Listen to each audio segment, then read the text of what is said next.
Get scratching.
Good evening, good evening, good evening, good evening, good evening, good evening, good evening, good evening, good evening. And welcome to Game Night on Saturday the 18th of January. How's everyone doing? Hope you all are keeping well and have had a good weekend. I should probably take off my work cardigan because corporate branding on stream is not necessarily something that needs to have associations made. Of course, it's no secret, but, you know, separate entity. Plus, I'm warm enough. How are you all doing, everyone? Hope you're keeping well. If you would like to take part tonight, then you are going to need the universal controller for this here game of Data Leak. It's been written by Stimson's Angle. It's been proofed by Lewis, and it's a lot of fun, so I'm told. I can't speak for from first hand, but I'm told by Lewis that it's excellent. I haven't actually looked at it myself because I wasn't the proofer. I saw the pictures as it came into the build, and that's about it. And I've seen the first question on my notes over there. But I am assured it is most excellent. So do come on in and join the game. How is everyone doing? Lovely to have you all here. Good evening to you all. Who have we got here? We've got SJ. Good evening to you. Good evening, Lewis. Hello, Mark and Prudence and Jerry and JR and Fetz and Lupi. Good evening, Ape and Stugar. Arun and Fluid Fernando. Good evening, Samster and Colin and Toot and Dragon and Jogging and Puzzle Dan. Hello to Fluffy Bunny and Eli Henton and to Stimson's Angle and Matt Spratt, Conradillac, Clive the Legend, Topper, Riosu, CJ, Shapes, and anyone else who is lurking, loitering and lingering in the chat. You are most welcome to be here. Thank you so much for joining me this Saturday evening for what promises to be a super fun game night. It is the 18th of January. I hope you all are doing well anyway. And yeah, you're all ticking along. How's my Saturday been? I hear you shout. Well, I got up this morning, didn't want to necessarily, but got up and did a park run, so I did. Hooray! 24:47. Boo. Was it 24:47? 24:43? 24:43. I think it was 5 seconds slower than last week, so the sub 24 is still eludes me this year. I did manage to get a 23:30 last year, but still eludes me for now. But it'll come back around. Plenty of time to build it back up. So I'm not coughing up quite as dramatically as I was last week following my park run. So I have got 11 and a half months. Yeah, that's. I mean, I've done 20. I'd quite like to get sub 22 before the end of the year. So we'll see what happens there. Kirsty, come welcome to the stream. Yes, this is Data Leak. Anyway, it's been written by Stimson's Angle, as I mentioned earlier on, proofed by Lewis, and should prove to be a lot of fun. Basically, the long and short of it is, the sooner you know the answer, the more points you get, and you get clues. Gradually, more clues are revealed, which make the answer a bit easier, and the faster you answer it, the more points you get. Simple as that. Now, this evening is a very special stream because we have got Data Leak to start off with, and it's been, as I mentioned, written by Stimson. A bit later on, we are going to be playing Steeplechase, as written by Lewis and proofed by me. So the return of the horses. The horses are coming back this season 17, and so we'll look forward to that. Now, the horses will be played through Twitch Whispers. Not this one, but later on, we'll have some Twitch whispering for the horsey game. And then later on this evening, it is the return of Moneybox. Yes, the reskinned Moneybox returns to your screen. Well, the reskinned Moneybox comes to your screen. Moneybox returns to your screen with, brand new software. Before that is virtually identical. A couple of little changes in the final. But yeah, all new software, and I think I'm really looking forward to how it's going to play out. It's all universal controller now, of course. And something that I will stress again a bit later on. It's going to be treated as a pilot, so things might break, things might go wrong with it, and I do beg your patience. Hopefully it'll go as smoothly as can be expected, but it was right up until this afternoon I was making tweaks and patches and changes to it to make it work, so fingers crossed everything goes as smoothly as it can, both logically and graphically. But yeah, we'll have a lot of fun with that. Questions have been written by me and proofed by Lewis, so looking forward to sharing those with you a bit later on. Vegan Claps and Gamer, welcome to the stream. First time chatter there, welcome on in. Hope you're keeping well, and looking forward to a bit of trivia tonight. We're going to get this game underway as soon as this loop has finished, so last chance to come and join everybody. Last another 10 or 15 seconds if you want to get into Data Leak tonight, as written by Stimson's Angle, proofed by Lewis. Should be fun. There we go. Who's that? Natter just making it in the nick of time. TLBM on the universal controller. There's a code you need. Would recommend playing this one on a device that's got a keyboard attached to it rather than a mobile device. You can play it on a mobile device, so I think you'll probably find it a bit easier on something that's got a keyboard. Nato, welcome to the stream. That was the end of the loop, I did promise, and it is just about 8:10. Let's do some quiz. It's time for Data Leak.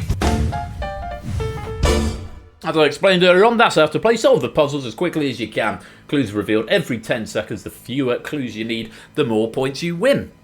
Get the answer wrong, and you will be frozen out for 8 seconds. Some puzzles may require your spelling to be exact. Okay, good luck and have fun. Let's leak some data. Indeed so, Mark. Let's leak some data. Last call for... Oh, yeah, there's a prediction. How many points will... Let me answer that one, Lewis, before the game starts. How many points will the data leak winner have? Under 92.5 or over 92.5? Can I not? I don't think I can answer it. 92 was the winning score at quiz. Oh, okay, fine. Can I... How do I... Do I go predict? No, I don't think I can. I don't think I can actually guess myself, because I've got an infinite number of micro pennies. So, for what it's worth, having not seen the questions, I think it will be higher. I think it's often about higher. Well, if Christmas it was 92, so we'll see. Anyway, go get some predictions. I think it's going to be higher, but we will see. Excuse me, let's get that out of my system, and let's get this game underway. We are starting with round number 1. Round number 1 is 5 degrees. You'll get 5 clues of increasingly clear direction. Well, basically, they start really vague and obscure, and they become more crystalline and clear as the puzzle goes on. But of course, the more clues you need, the more points you are not going to get. The fewer points you are going to get. Goodness me, language is escaping me this evening.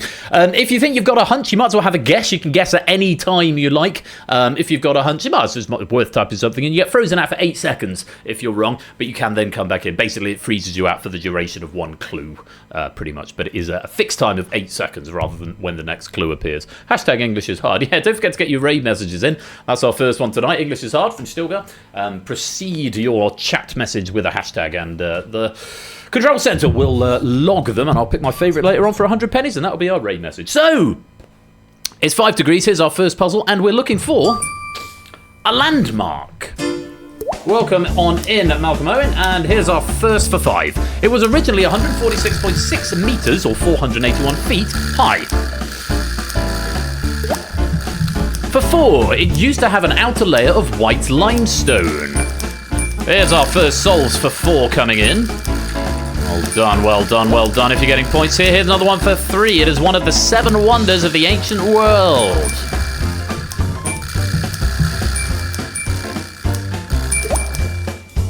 And for 2, it is the only ancient wonder surviving to this day. Keep pressing and guessing.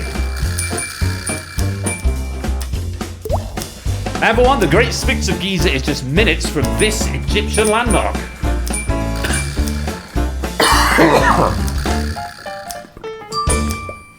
The correct answer was the Great Pyramid of Giza. Oh, welcome, Matt the Sprat. You've just reordered the lobby for us.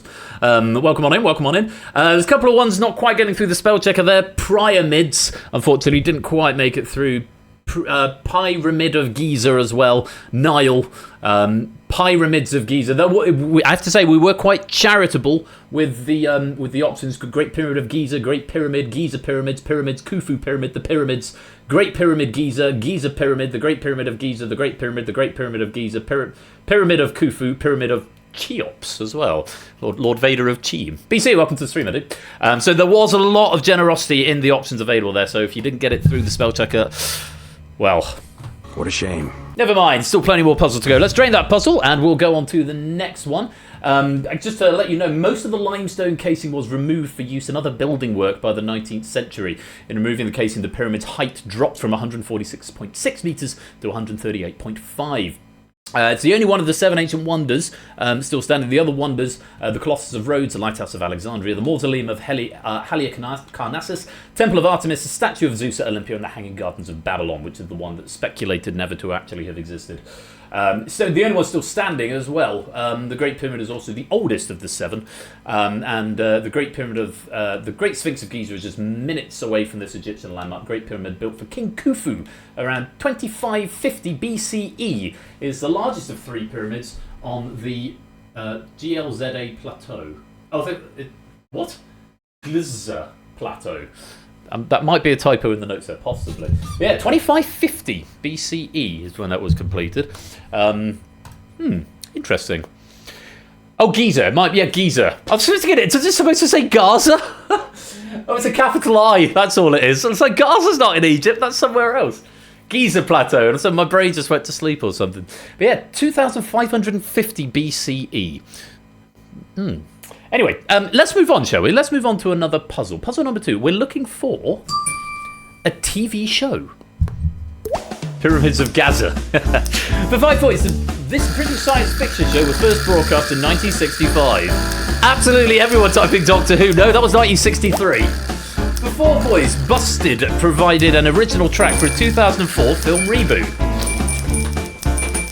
I'd have got it from that one. For 3, produced by Jerry Anderson using Super Mario Nation.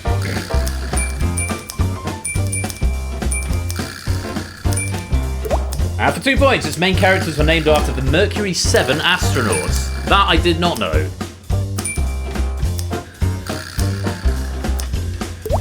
And for 1, the show follows the actions of international rescue and their eponymous vehicles.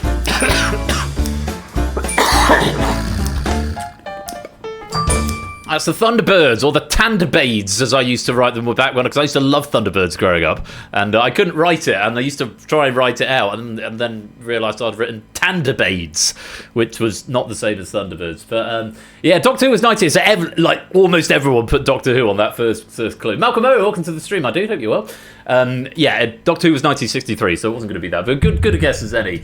Yeah, first broadcast in 65, it celebrates its 60th anniversary on September the 30th this year. Busted provided an original track for a 2004 film reboot, which had Ben Kingsley in it, I think, as the Hood. Ding, ding, ding, ding, ding, ding, ding. To the Thunderbirds I go. It was a really good track, I have to say, really good track. Namely Scott Carpenter, Virgil Gus Grissom, Alan Shepard, Gordon Cooper, and John Glenn. Oh, I think, no, that's associated with the wrong thing. Maybe we've had a reordering, possibly. So those are the Mercury 7 astronauts. Scott Carpenter, Virgil Grissom, Alan Shepard, Gordon Cooper, and John Glenn. That's who the main characters are named after. Super Mario Nation, variously titled Thunderbirds 3am or Thunderbirds Are Go. Well, that might be related to the Busted. I'm not sure. I'm not entirely sure that my notes have been shuffled with the shuffling of the question order. Possibly there's been a little bit of shuffling on the order of these clues. And the show's Thunderbird 1, which is a hypersonic rocket piloted by Scott. Thunderbird 2, a heavy transporter piloted by Virgil. Thunderbird 3 is a space rocket piloted by Alan. Thunderbird 4 is a submarine piloted by Gordon. And Thunderbird 5 is the orbiting satellite, which is captained by John. All the Tracy brothers right there. I was always a favourite. Thunderbird 2 was always my favourite. My mum used to say it looked like a slug. It had a little pod in it which had a different number on it, and inside there you'd get Thunderbird for hours of fun. Hours and hours and hours of fun. Anyway, well done if you got some points out of that. Let's drain the puzzle and move on to puzzle number 3. We are looking for a sport. For 5, it became a permanent Olympic sport in 1972.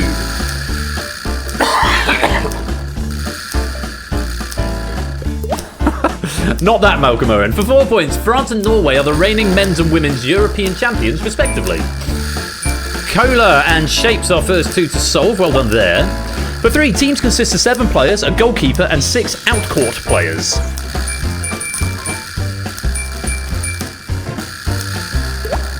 And for 2, players may take 3 steps without dribbling the ball.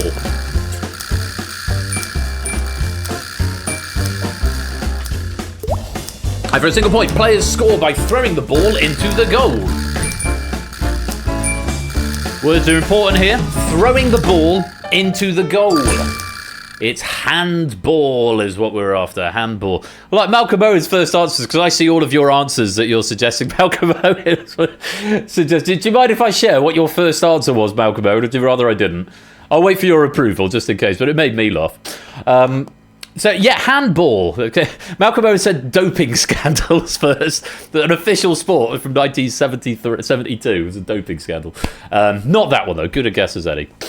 Yeah, so it became a permanent Olympic sport in 72. Men's introduced in 72 at Munich, and the women's in 76 at Montreal.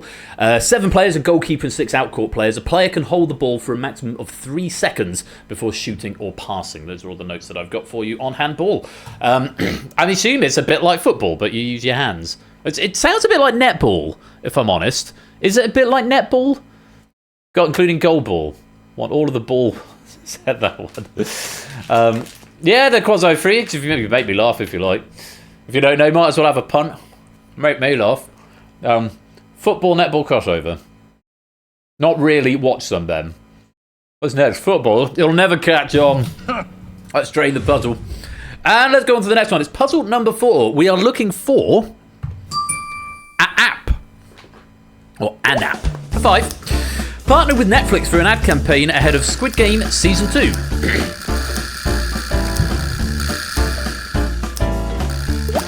And for 4, developed by Louis von Ahn and Severin Hacker and launched in 2012. Well done, 2. Well done, Jerry. First 2 to get it. For 3, offers courses in French, Spanish and German, as well as High Valerian and Klingon. Branded as a free, fun and effective way to learn a language. Spell check us later today, guys. Number 1, its mascot is a green owl named Duo.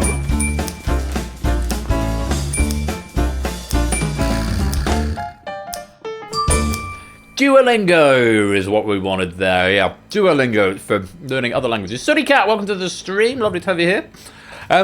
Yeah, partnered with Netflix for an ad campaign ahead of Squid Game Season 2. I didn't know that. Prior to working on Duolingo, developed by Louis von Ahn and Severin Hacker, launched in 2012. Prior to working on Duolingo, von Ahn previously developed Recapture before selling it to Google in 2009. Seems like probably quite a smart business decision. Learn Korean or die seems to be the Squid Game tie-in.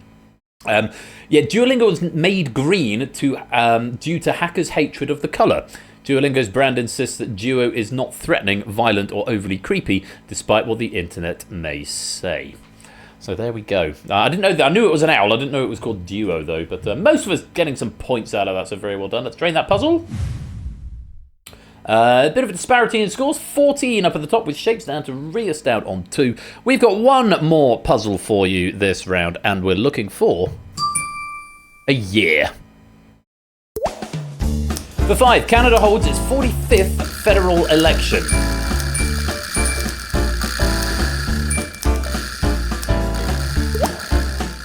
For 4, Switzerland hosts the 69th Eurovision Song Contest.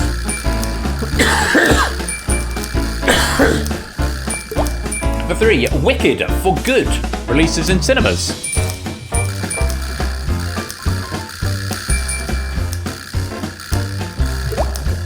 For 2, the 47th President of the USA is sworn in.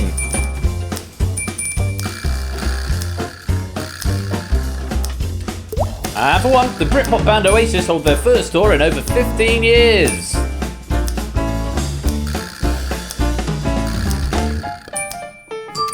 It's 2025. It is this year. One of those events is happening in about 48 hours' time. Well, probably 36 hours' time. Maybe a little more than that.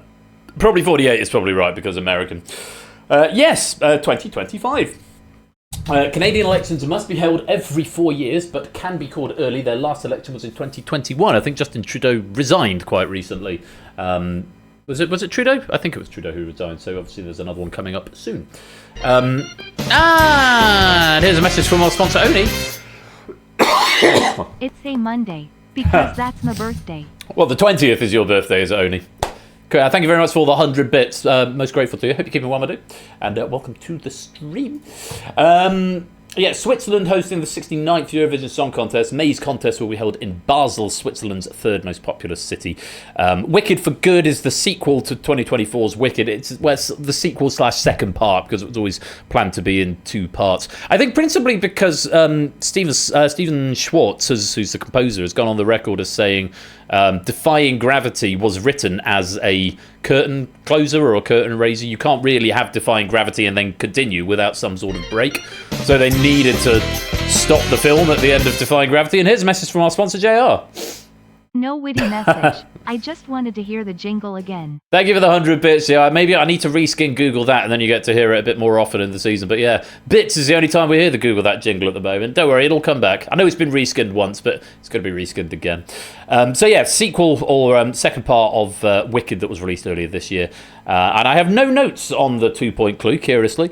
The Britpop band Oasis held their first tour in over 15 years. Definitely, maybe, the odds are currently 4-1 that Oasis will split up before the end of the tour. How about that? Thank you for 45 bits, Nata, though it doesn't make a noise unless you give me more than 100, apparently. That's a setting I can change, but yeah, it's fine as is. On top of all this, it's freaking January. It is January. Let's drain that puzzle.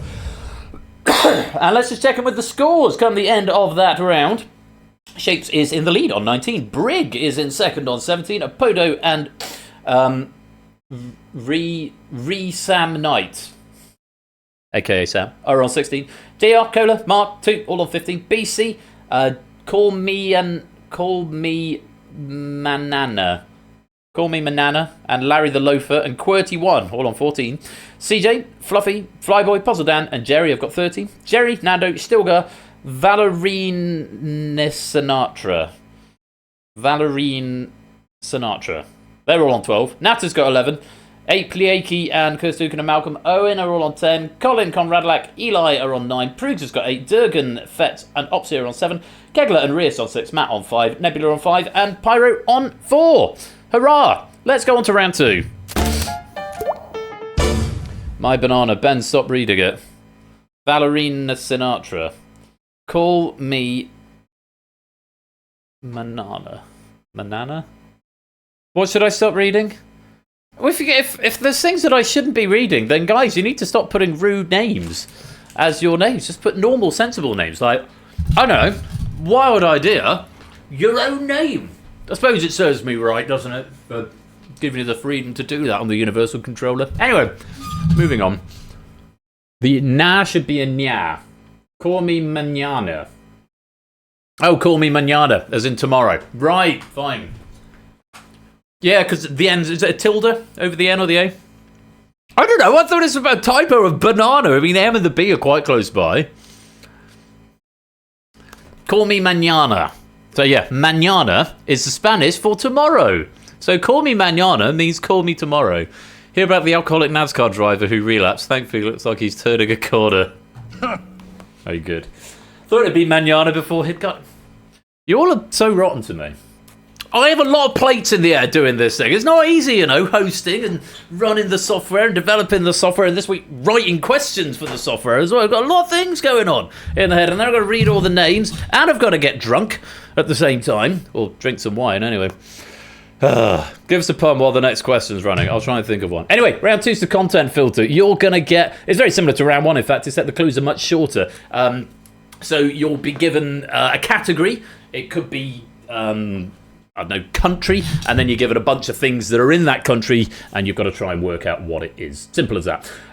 So, clues will be shorter, but it's much the same. The faster you answer, the more points you get. So, without any further ado, let's start with our first puzzle, and we are looking for an actor. For 5 points. Casanova.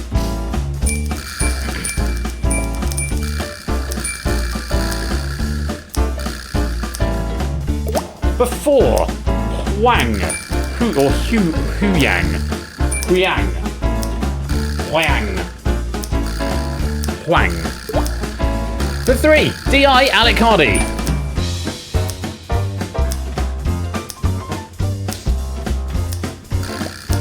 Well, a few more get it from that. For 2, Crowley.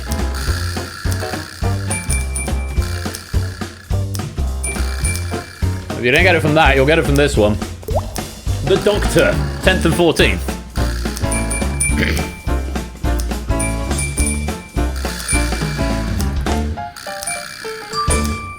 David Tennant, national treasure, and beloved actor David Bloody Tennant. I have to say, I probably would have got it from Casanova because he's the only person I know who's played him, and it was his sort of biggest pre-Doctor Who role, I suppose.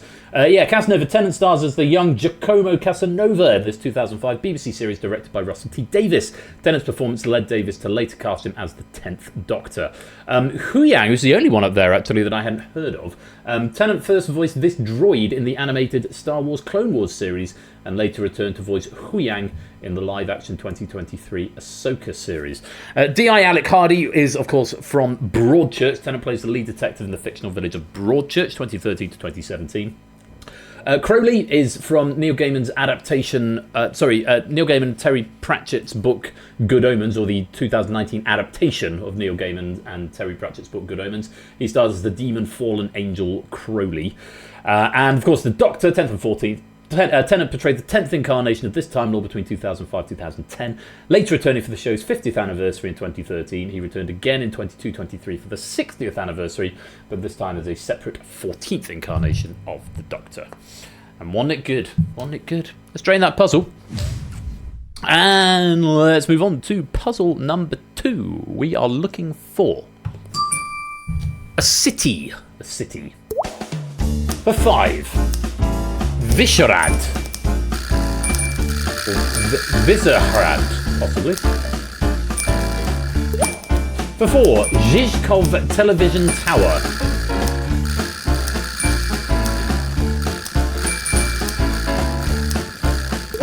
For 3, Petrin Tower. God, really making my font family work on this one, aren't we? All these diacritics. For 2, Old Town Hall's astronomical clock. Welcome to the game, Marcini. This would probably be the point where I would have got it. The only point at where I'd got it. For 1, Charles Bridge.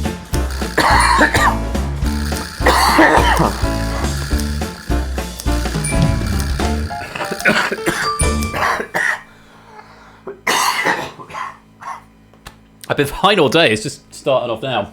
It's Prague. Also accepted Praha from those answers. For those answers there. The Visharad historic fort to the south of the city, containing the Basilica of St. Peter and St. Paul. Battlements offer great views of the city. The Zhizhkov Television Tower, Prague's tallest and most unique structure. Fiberglass sculptures of babies designed by David Cherny crawling up and down the tower were added in 2000. The Petrin Tower, built as part of the 1891 Jubilee exhibition as a loose copy of the Eiffel Tower. Original plans wanted it to be as tall as the Eiffel Tower. But when this became too expensive, they simply made a smaller tower but put it on a hill so that the peaks were all at the same altitude. Very nice. Of course, the Old Town Hall's astronomical clock, a wonderful thing to go and see if you're ever in Prague. If you go to Prague, you will almost certainly go and see this thing. Prague's oldest... I have no notes. Again, my notes have been moved around. The astronomical clock is a wonderful thing. Would strongly recommend it in the Old Town Hall. And Prague's Charles Bridge is Prague's oldest bridge, built in 1402, originally called Stone Bridge or Prague Bridge. It was renamed in 1870. I did see the pronunciation guide, and I appreciated it very much. I thought I used the pronunciation guide. Yes, we're most grateful for that. Right, let's drain that puzzle.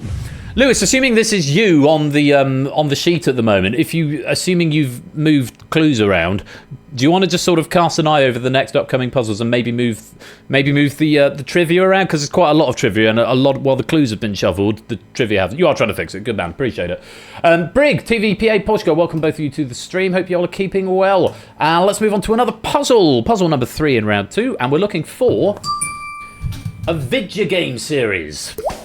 For 5, The Lost Legacy.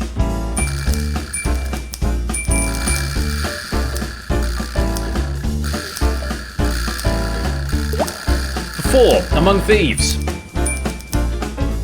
No, I don't mean delete, I mean fix. As in move the notes around so they match the clues. For 3, A Thief's End.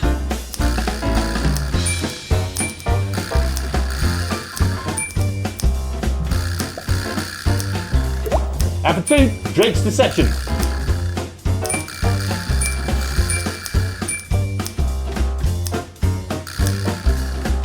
And for 1, Drake's Fortune.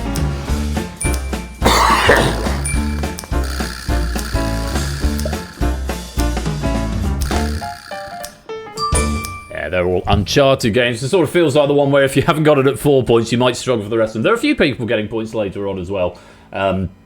But yeah, The Lost Legacies, the only one up there I haven't played, the 2017 standalone expansion, and only game where players do not play as Nathan Drake. Among Thieves, which is the 2009 sequel to the original, that is probably my favourite, actually, the second one, Among Thieves. I thought that was really, really good. Third clue, A Thief's End. That's the fourth game of the series, the final game in the main series, acting as a conclusion to Nathan Drake's story, released on the PS4. That is the only one of the ones I've played that I haven't completed. Got about halfway through it and then got distracted by something. So it's still sat. I've got the PS4 now set up in the bedroom, so at some point I will return to that and probably actually start it again. But Drake's Deception, that's the final Uncharted game released on the PS3 in 2011. It's the third game in the series. It's the one with the big desert scene, which is quite memorable from that game. And Drake's Fortune was the original, the first game in the Uncharted franchise, released in 2007 as a PlayStation exclusive. And as far as I know, they're still PlayStation exclusives. You can't play them on PC. Just in case you didn't know what exclusive meant. But yeah, they're a great set of games made by Naughty Dog, who are the company behind Crash Bandicoot and The Last of Us as well. So yeah, sort of standard action-adventure cover-based shooting game, but it's... who's the guy who voices him? Is it... Oh, piss, what's his name? Oh, it's going to really... Someone tell me. Someone tell me. Nolan North, thank you, Matt. Nolan North. Yes, Nolan North, and then the other one who plays his brother later on. Yeah, well, Nolan North is the very, very famous voice actor in the world of video games. He does do everything. Was he the one who did Booker DeWitt in Bioshock Infinite as well, and was that the other one who does all of them? Anyway, let's drain the puzzle. And we've got we've got two more in this round, so let's go on to puzzle number 4, and we're looking for a singer for 5. Dumb Blonde. Assuming this is the name of the song rather than just a description. For 4, Coat of Many Colours. Troy Baker is the other voice actor I'm thinking of, by the way. And for 3, I Will Always Love You.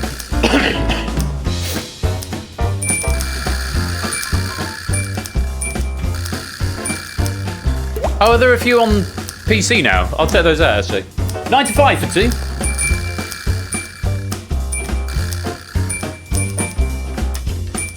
And for 1, Jolene. I will always love you, Dumb Blonde.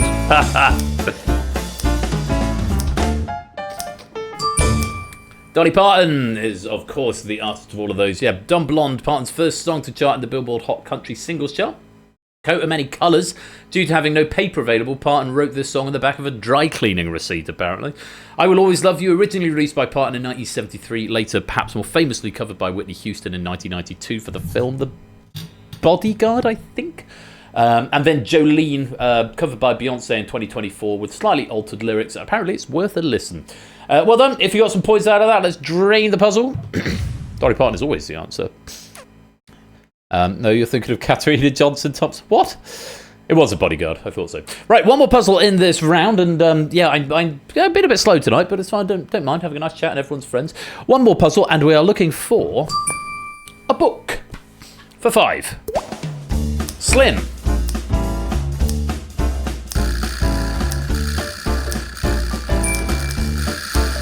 Well, I don't know if you got that one. For 4, Candy.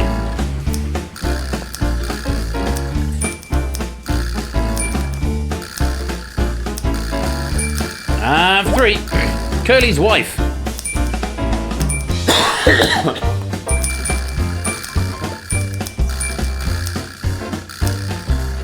And for 2, George Milton.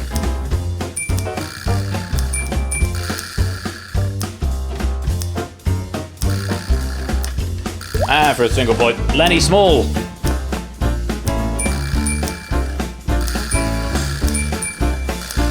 Oh, thanks, SJ. I'll check that out. Keep pressing and guessing. It's Of Mice and Men, which is a book about killing rabbits, apparently. I don't know, that was the description I had of it described by Sawyer in Lost, Season 3, Episode 4, Every Man for Themselves.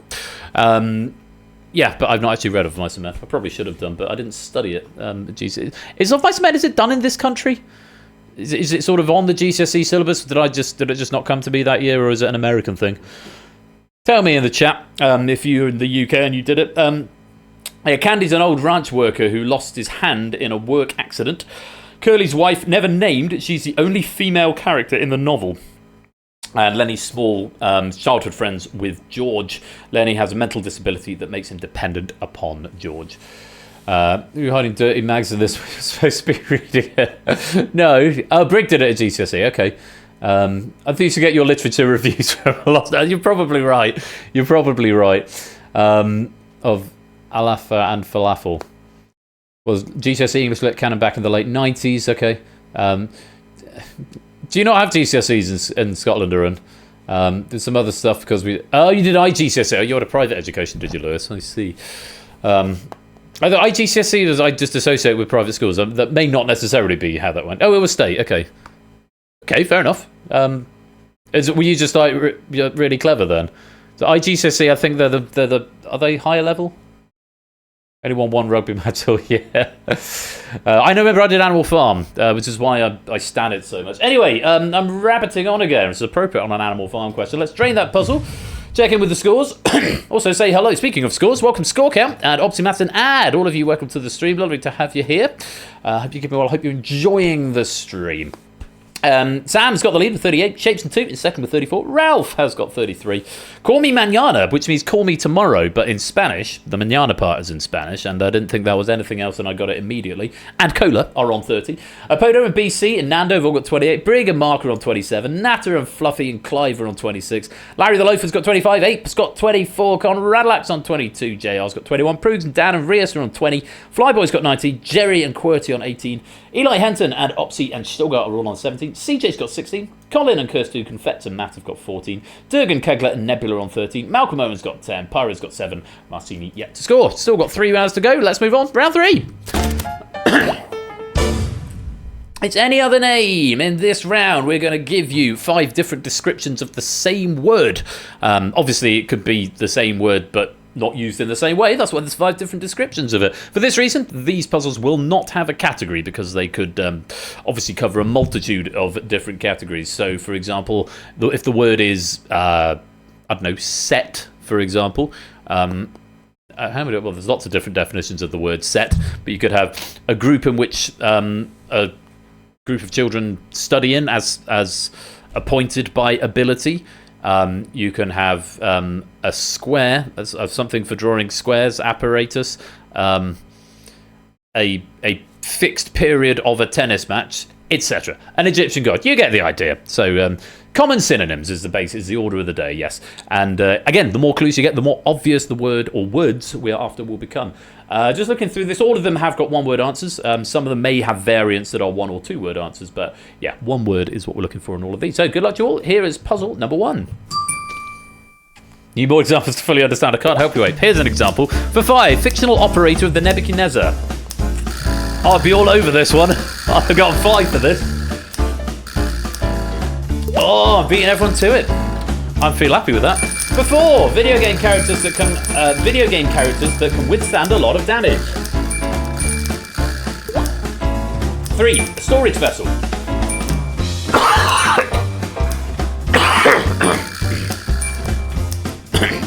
And for 2, a type of sleeveless top.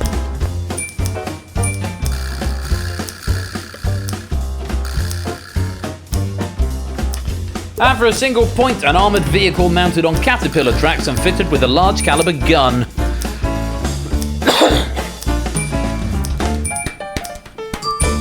They're all tanks. So yeah, fictional operator of the Nebuchadnezzar. Nobody getting that Matrix reference there. Tank was one of the 2 hovercraft operators seen in the Matrix franchise. He's actually only in the first one because then the I don't know if the actor gets written out or the because he's replaced by Harold Perrineau, who is playing his on-screen brother-in-law, I think. And one of his other brothers, Dozer, who was also in the first film. A video game character that can withstand a lot of damage, also known as meat shields. These characters typically have a large amount of health or the ability to avoid damage. It's often called tank, and I think using the word as a verb has become synonymous with tanking, if you can tank an attack. Certainly in a lot of Let's Play Pokemon speedruns that I tend to subscribe to for good fodder for lunch hour, tends to be. Yes, referring to tanking means you can take a lot of damage before being killed. Storage vessel, for example, like a water tank. Top or sleeveless top would be a tank top, obviously, and an armoured vehicle would be a tank, like the Panzer I or the Tiger tank, for example. Very well done. If you got some points out of that, let's drain the puzzle. Move on to puzzle number 2. Oh, a Panzer II, possibly. For 5, a prison warden who is manipulated by an inmate.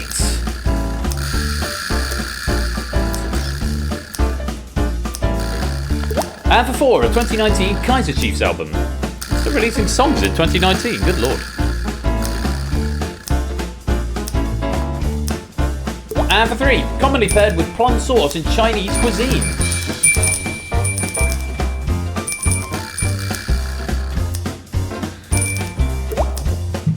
And for 2, an animal in a song who really wanted grapes. Until they didn't. And for 1, aquatic bird that goes quack. Ha!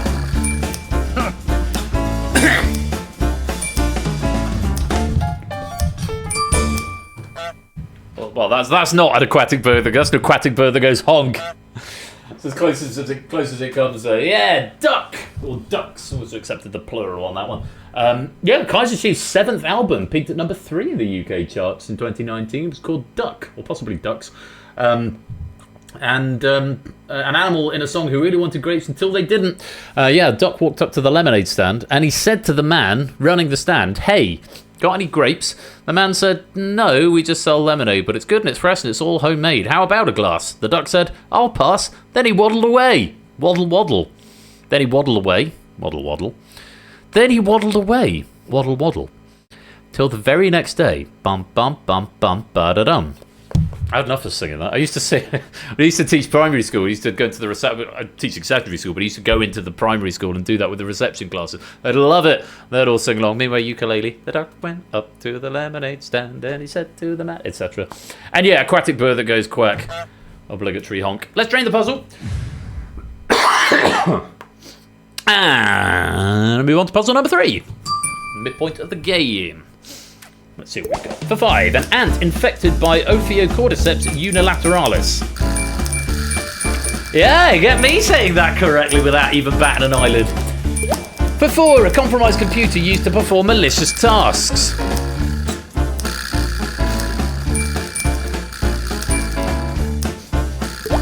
For 3, a cocktail comprised of several kinds of rum, liqueurs, and fruit juices. I didn't. I was reading that for the first time there, right? For 2, a 1994 song by the Cranberries.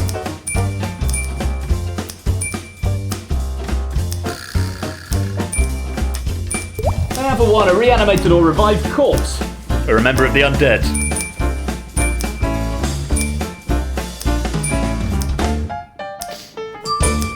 There's zombies, all examples of zombies. So the reason I know that, I'm getting the impression Stimpson's Angle is a fan of Naughty Dog games, because Ophiocordyceps unilateralis, or cordyceps, is the virus, or it's not the fungus. I suppose it's not a virus.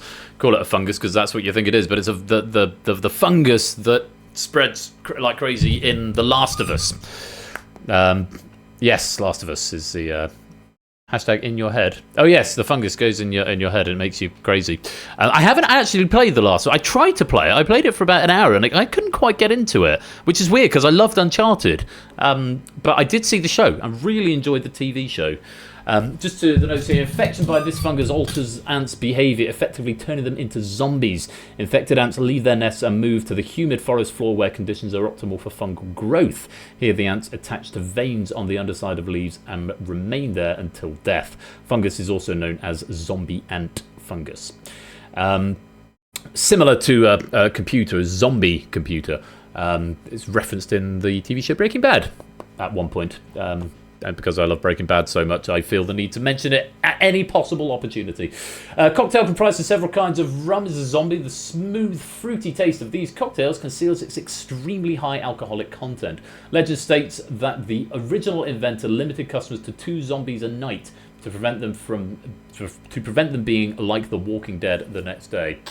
And I wonder what everyone was going on about with In Your Head, the 1994 song by the Cranberries. He's in your head, titular, titular, titular, la, la, la. Oh, zombie, zombie, zombie. I have to say, I don't think I know that song. I really don't think I know it. 1995. Yeah, I tried to say 1994 song and ended up saying 1990 fong by mistake. Well spotted, Mark, and thank you for drawing it to everyone's attention. Yes, occasionally I trip over words. Yeah, I'm going to have to listen to that. I probably do know it, but I couldn't hum it to you. Shall I play it now? I'll get the stream muted. Zombie, the Cranberries. Have a listen. Just real quick. Do I know this?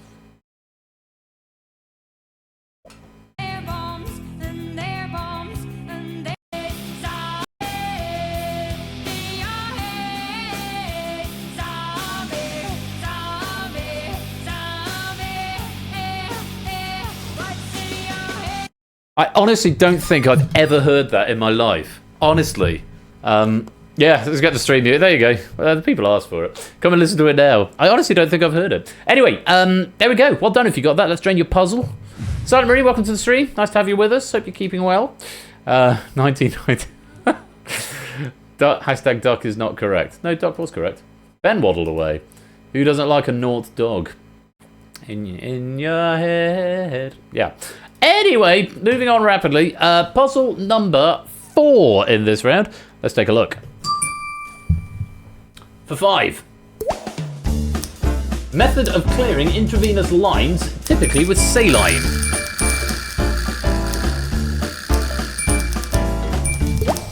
And for 4, description of adjacent surfaces at exactly the same level.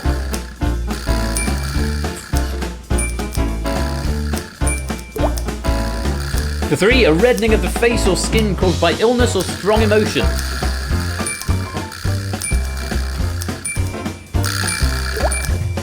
And for 2, the use of water to dispose of waste.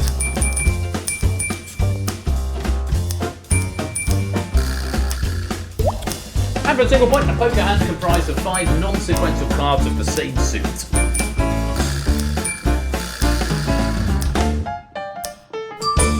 That's a flush.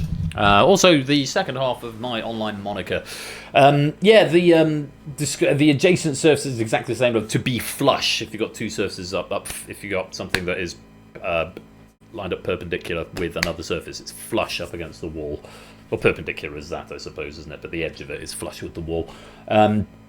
The reddening of the face or skin caused by illness. Flush and blush technically mean the same thing. However, flush is generally used in more severe or medical cases. And also you've got the other clues. It's blush doesn't fit with all the other clues as well. And of course flush. 5 cards all of the same suit that are not connected. Or not non-sequential. Well done if you got some points out of that. Let's go on to the final puzzle of the round. Puzzle number 5. Collinear more than perpendicular. I suppose so. For 5, UK radio station first launched as a pirate station in 1985. For 4, an acronym encouraging simplicity. Eli the first to get points there.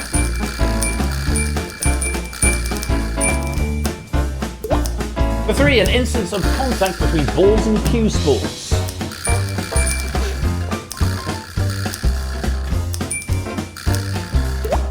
And for 2, an American rock band co-founded by Paul Stanley and Gene Simmons.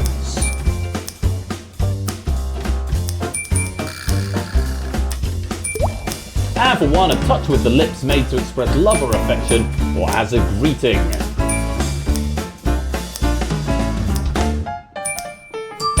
That is Kiss. We also accepted Kiss FM there. Yeah, UK radio station previously known as Kiss 100 or Kiss FM, not just Kiss. And then an acronym encouraging simplicity. Keep it simple, stupid, I believe is what that acronym stands for. First used by the US Navy in the 1960s. Apodo, welcome to the stream. Great to have you with us. Hope you keep it well. Didn't accept flushing.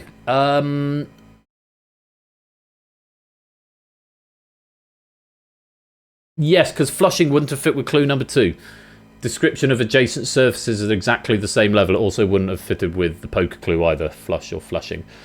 But yeah, clue number 2 and clue number 5 wouldn't have fit with it. So I'm afraid not. But yeah, to be fair, Kiss FM doesn't fit with the other clues as well, so the same argument could be made there. You obviously didn't have duck natter because duck was a valid answer. Lots of other people put duck. Putting it as a raid message is not the way to do it. You put duck hashtag and then a duck if you want an answer to that. Yes, duck hashtag, which wouldn't have been counted because it's a 4-letter word, so it wouldn't have got through the spell check tolerance. And then a duck. The general house style is that we don't lead things with articles because it's too much extra work to put into the alts. Duck hashtag and then a duck. Hashtag duck hashtag and then a duck. I like that.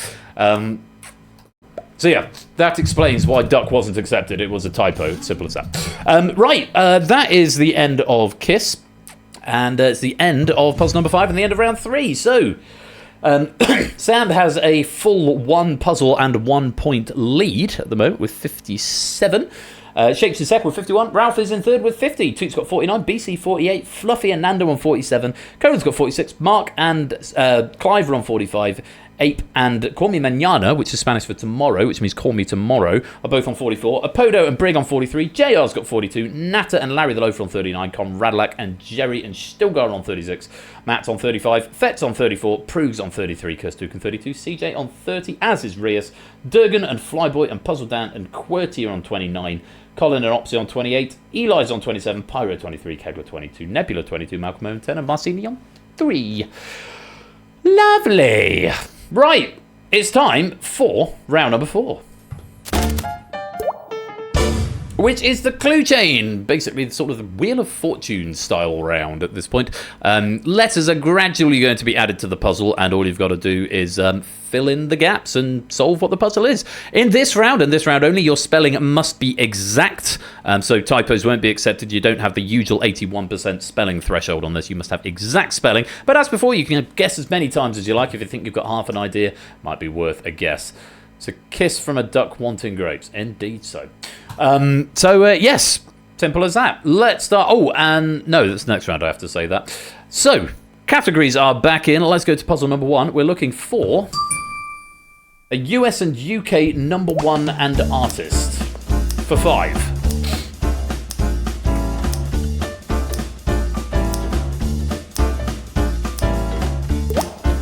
And for 4.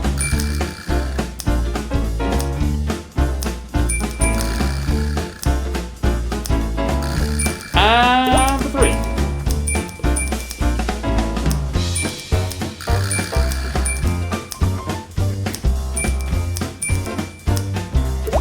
And for 2.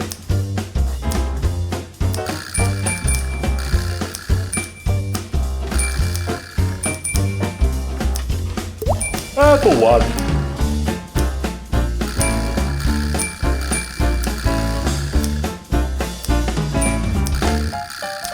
I'm afraid it's Mark with a K. Uptown Funk by Mark Ronson is what we wanted there.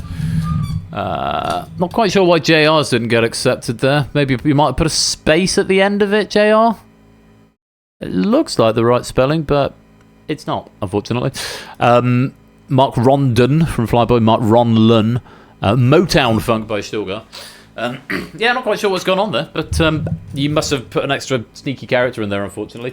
Never mind, well done if you got some points out of that, featuring Bruno Mars. Uptown Funk was number 1 in the US and UK between the 17th of January and the 7th of Feb 2015.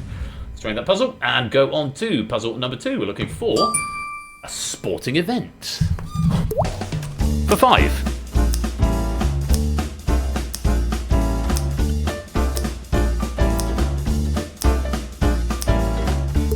And for 4.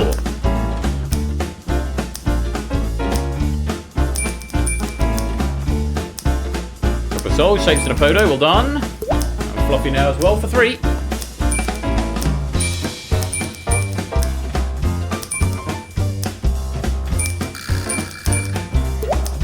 And for 2.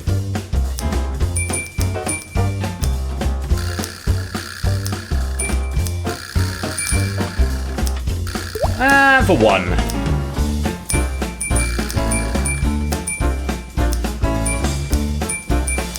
Extra S on the end, unfortunately, Eli. World Indoor Bowls Championships, plural. The World Indoor Bowls Championships, a perfect example of the Reform Party flexing their political muscle. Look it up. Currently happening in Hopton, England, a small village in East Anglia. Not personally a fan, Simpsons Angle saying it, but I grew up in the neighbouring village. Lovely stuff. Well done if you got some points. Let's drain that puzzle. Shape's just slightly closing down the gap. Sam's still with a 4-point lead as we go to puzzle number 3. We are looking for a literary sequel for 5.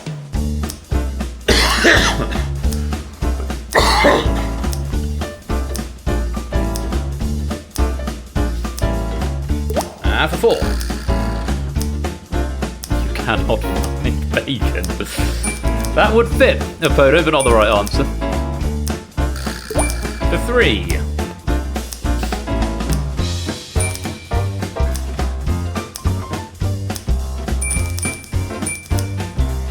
For 2.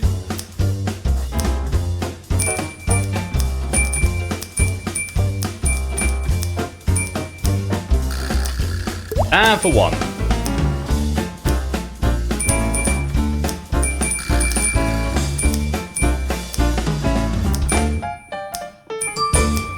That is The Man Who Died Twice, Richard Osman's first sequel to the Thursday Murder Club.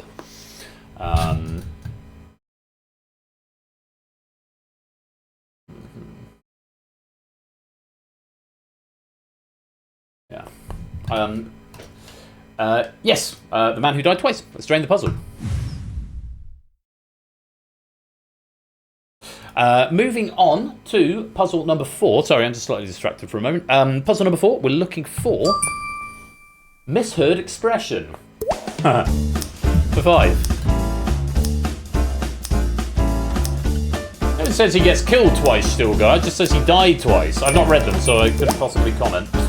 Takes the photo in first to 5. We'll play. 4 available now.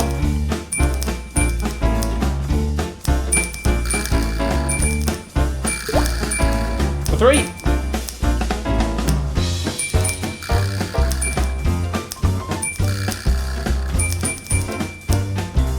And for 2.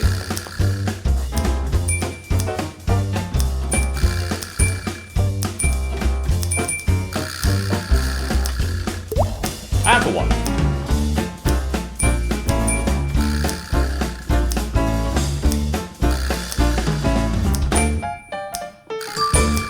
For all intensive purposes, instead of for all intents and purposes. For all intensive purposes. I mean, that would probably have... That wouldn't quite have fitted, actually, would it? Because you need an extra I in the second half of the word. But well done if you got that for all intensive purposes, but not well done if you've ever said that with a straight face. One more puzzle in this round, and for all intensive purposes, though. I like it as a raid message. Let's take a look. Puzzle number 5. We're looking for a set of reported last words for 5.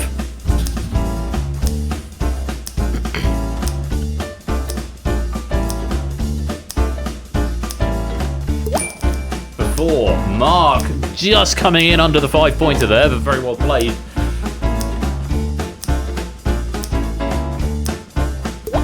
3.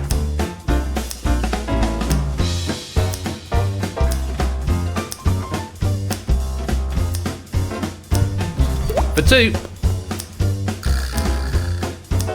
Ooh, bad luck there, Jerry. 1 letter off. And shapes as well. For 1 point now. You've got the last letter now.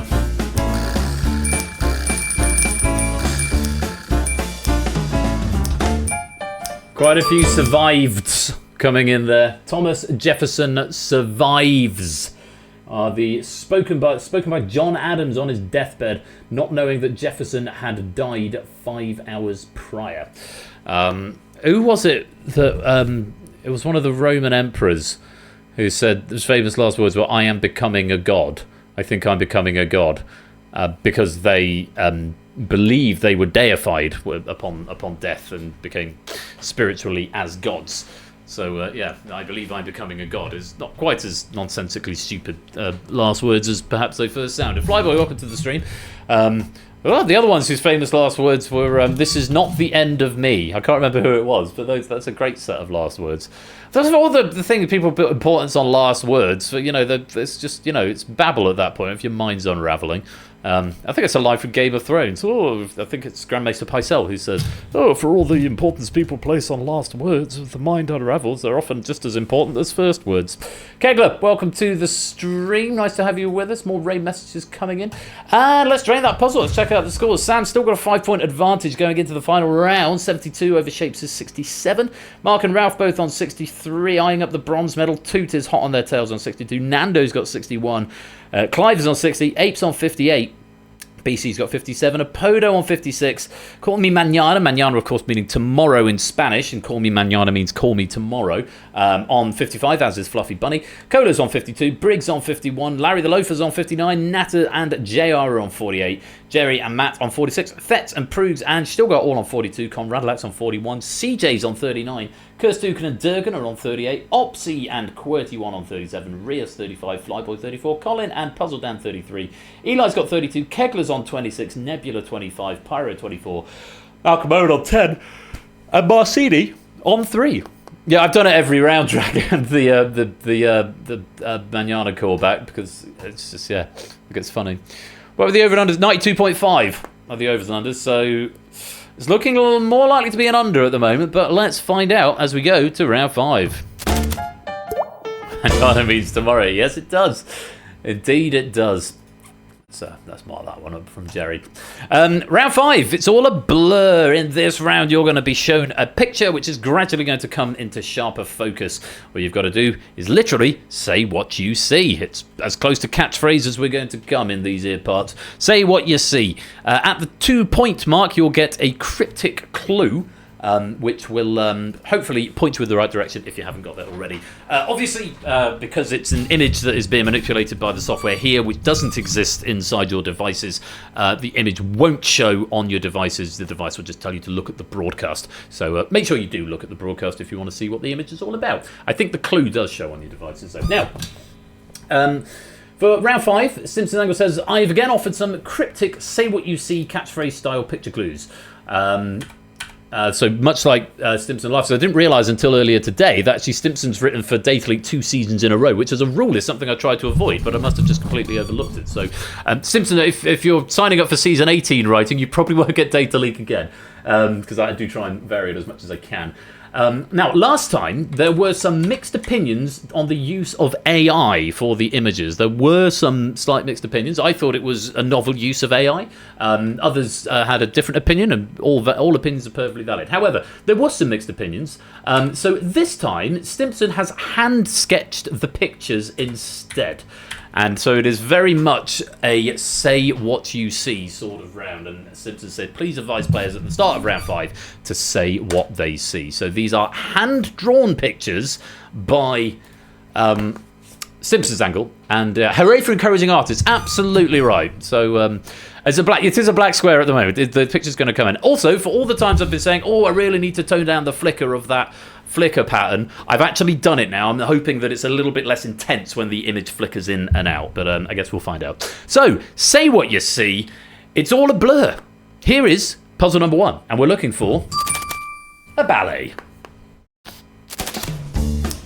For 5.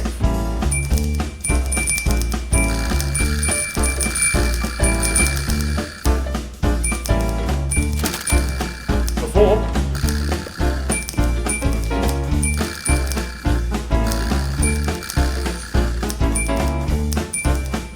For 3.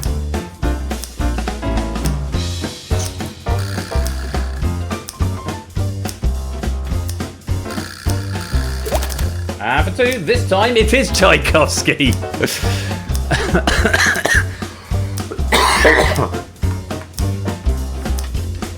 And for 1.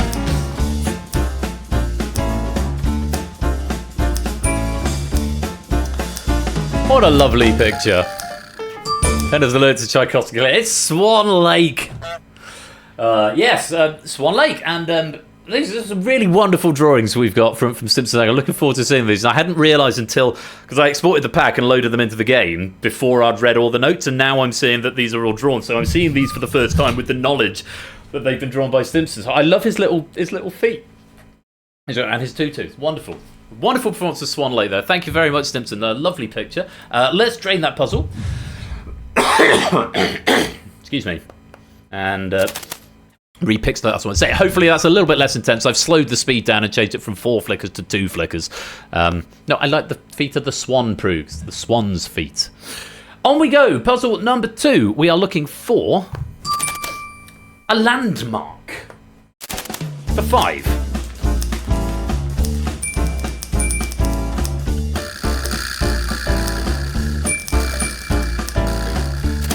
And for 4.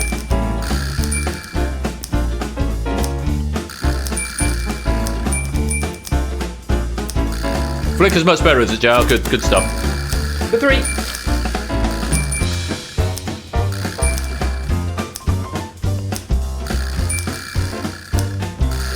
And for 2. Take a seat at this flat-topped mountain overlooking Cape Town, South Africa.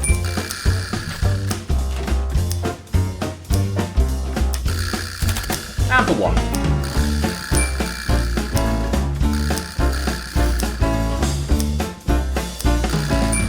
Say what you see. It's Table Mountain. Table Mountain. The Afrikaans name Taifberg is also accepted. But Tabletop Mountain, unfortunately not. But no, Table Mountain. That is. And there it is. Table Mountain. It's a mountain on a table. 3DS Picross games have prepared me for this round. Well, look, let's drain that puzzle. We've still got 3 more of Simpsons Angles pictures to go. There goes that one. And we'll move right on to the next ones. We're looking for a drinks brand for 5.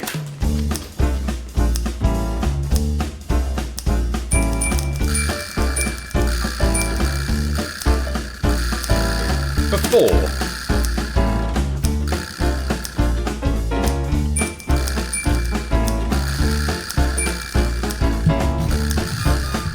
For 3.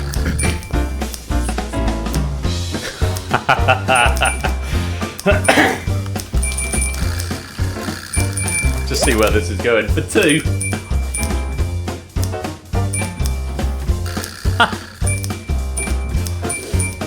Brilliant.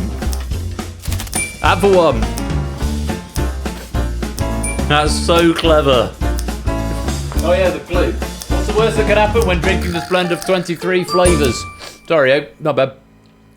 I was enjoying the picture too much to look at the clue. It's Dr. Pepper.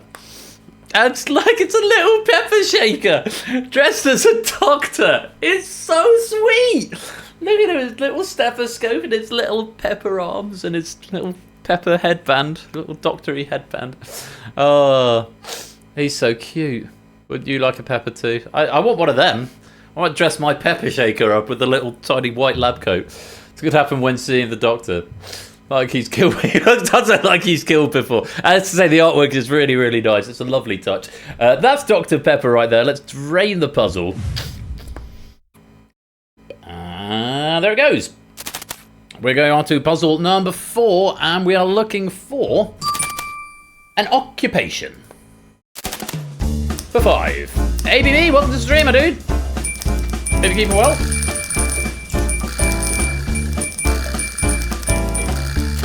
And for 4. He's just walked in on Stimpson's Angle. It's quite a generous blur on this one. Yeah. Stimpson's Angle's done all the artwork himself. For it's all a blur, ABB. Oh, Sam may get over the cash. And for 2, they're also proficient at rescuing cats from trees. I think everyone who's in live play has got an answer him. And for 1.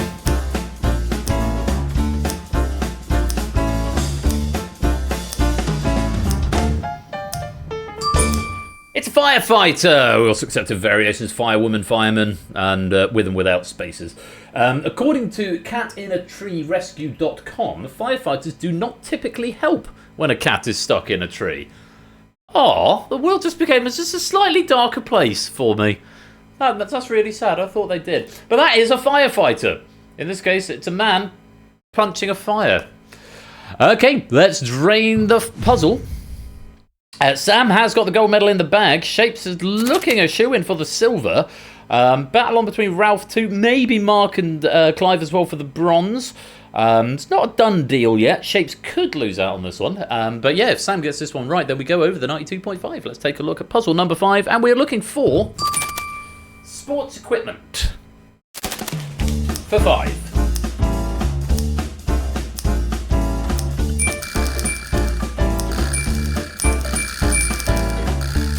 For 4. Ah, that's true, Oni. Superheroes get there first. And for 3. Sam going to throw this one. No, he's not. He wants the points. He goes over 92.5. For 2, the cryptic image for this feather projectile could have been more phallic. Shapes just managing to hang on to the silver there. And for 1.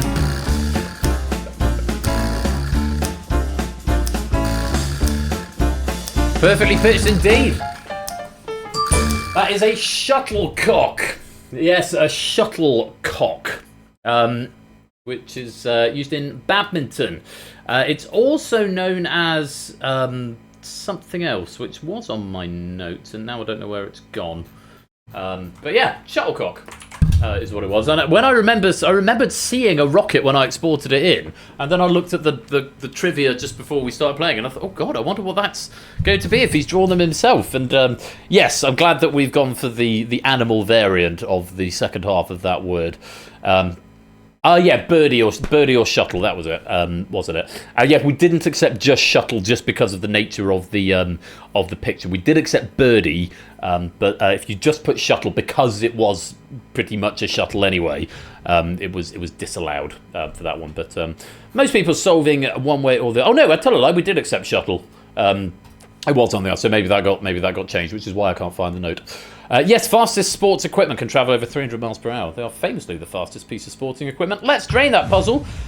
And that is going to be the end of Data Leak tonight. And at the end of all that, Ralph finishes in 3rd, gets the bronze medal with 86, just a point ahead on 87, claiming the silver. Second place goes to Shapes, but the winner with 94 and finishing over the prediction target of 92.5 with 94 points, our gold medalist on Data Leak tonight, it's Sam. Well done, Samster. Well done, Samster. Hashtag space chicken. Space chicken. It's the worst thing that could happen when seeing the Doctor. I guess I saw that one as well. Well, it's been a great game and well played, Sam. Simpsons Angle, can I just say a massive thank you for a lovely, lovely pack there. Really great fun. Something for everyone. Very well thought out. Clues, excuse me. And thanks very much as well to Lewis for proofing that one as well. Because all of my free time this week has been being monopolised by reskinning Moneybox, which I started when I was on holiday and didn't finish, and did finish this week. In fact, I finished this afternoon. So that's fun. But yeah, Lewis picked up the proofing for that for me. Because I've been busy reskinning Moneybox, which is coming up a bit later on. But for that, I've got the one thing I did proof this week, which is Steeplechase. It's written by Lewis and proofed by me. This is going to be our mid-time game while I go stretch my legs, get myself another drink. And you've got the opportunity to do that as well. I'm going to play some adverts just before Steeplechase starts. I warn you, no, they haven't been awarded yet. They get awarded on this one. They get awarded when the credits roll. For this game, you need to whisper to Persephone. We don't accept shuttle without the cock. You need to whisper to Persephone's Twitch bot. There is no room code for this game, so you won't be able to join the Universal Controller, and even if there were a room code, you wouldn't be able to join the Universal Controller because it's not been built for it. So it's just Twitch whispers for this game. If you don't understand how the game works, read the instructions, and if you read the instructions and still don't understand how the game works, actually, I don't think anyone would blame you, but by the end of the game, you'll be having fun just shouting for your horse to win. So Steeplechase coming up while I go get a drink and get things ready for the relaunch of Moneybox, which will be coming up after Steeplechase. Steeplechase will be about 15 minutes or so. I'll play some adverts just before Steeplechase as well, so if you're not subscribed, you'll see some adverts. Yeah, all will be well. Very much looking forward to seeing Steeplechase in action and getting Moneybox back. I'll say more about Moneybox coming back when we get to the continuity in a minute, but for now, I'm going to roll some credits, I'm going to go get a drink, and I'm going to leave you to Lewis's horses, so to speak. Thanks again to Simpsons Angle for a gorgeous pack of Data Leak, and Congratulations to Sam, our Data League champion. Don't go away. I'll see you after the titles. Or indeed the credits.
And let's have a little bit of electro swing just for a minute while I stop the build. The pennies have been written to the drive now, so you should be able to check your latest score. Thank you again to Stimson's Angle for a lovely little pack of data leak right there. Now, it's going to take me a minute just to get the Steeplechase software up and running. So while that is going on, I'm going to give you some bonus pennies, and you can say Sam wins, because I'm really creative. Sam wins! I typed that in, you get some even more bonus pennies, as well as the pennies you've just won from Data Leak, which I'm hoping it told you how many you won. Yeah, let me get the software set up. You go grab yourselves a drink, stretch your legs, get some more snacks. When we come back, it's going to be Steeplechase, as written by Lewis and proofed by me. And after that, some continuity before the brand new pilot of the reskinned Moneybox. You don't want to miss it. Don't touch that dial. We'll be right back.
Doo-wop, doo-doo-doo-doo-doo-doo-doo-da. Shoo-bop, she-bop, she-bop, doo-doo-doo-doo-doo.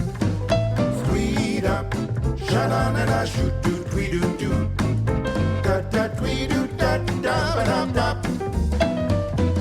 Squeed-up, sha-la-la-la, shoot-doo-doo-doo-doo. Da-da-doo-doo-da-da-ba-da-da.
da tweet do da da ba da da.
Da da tweet do da da ba da da.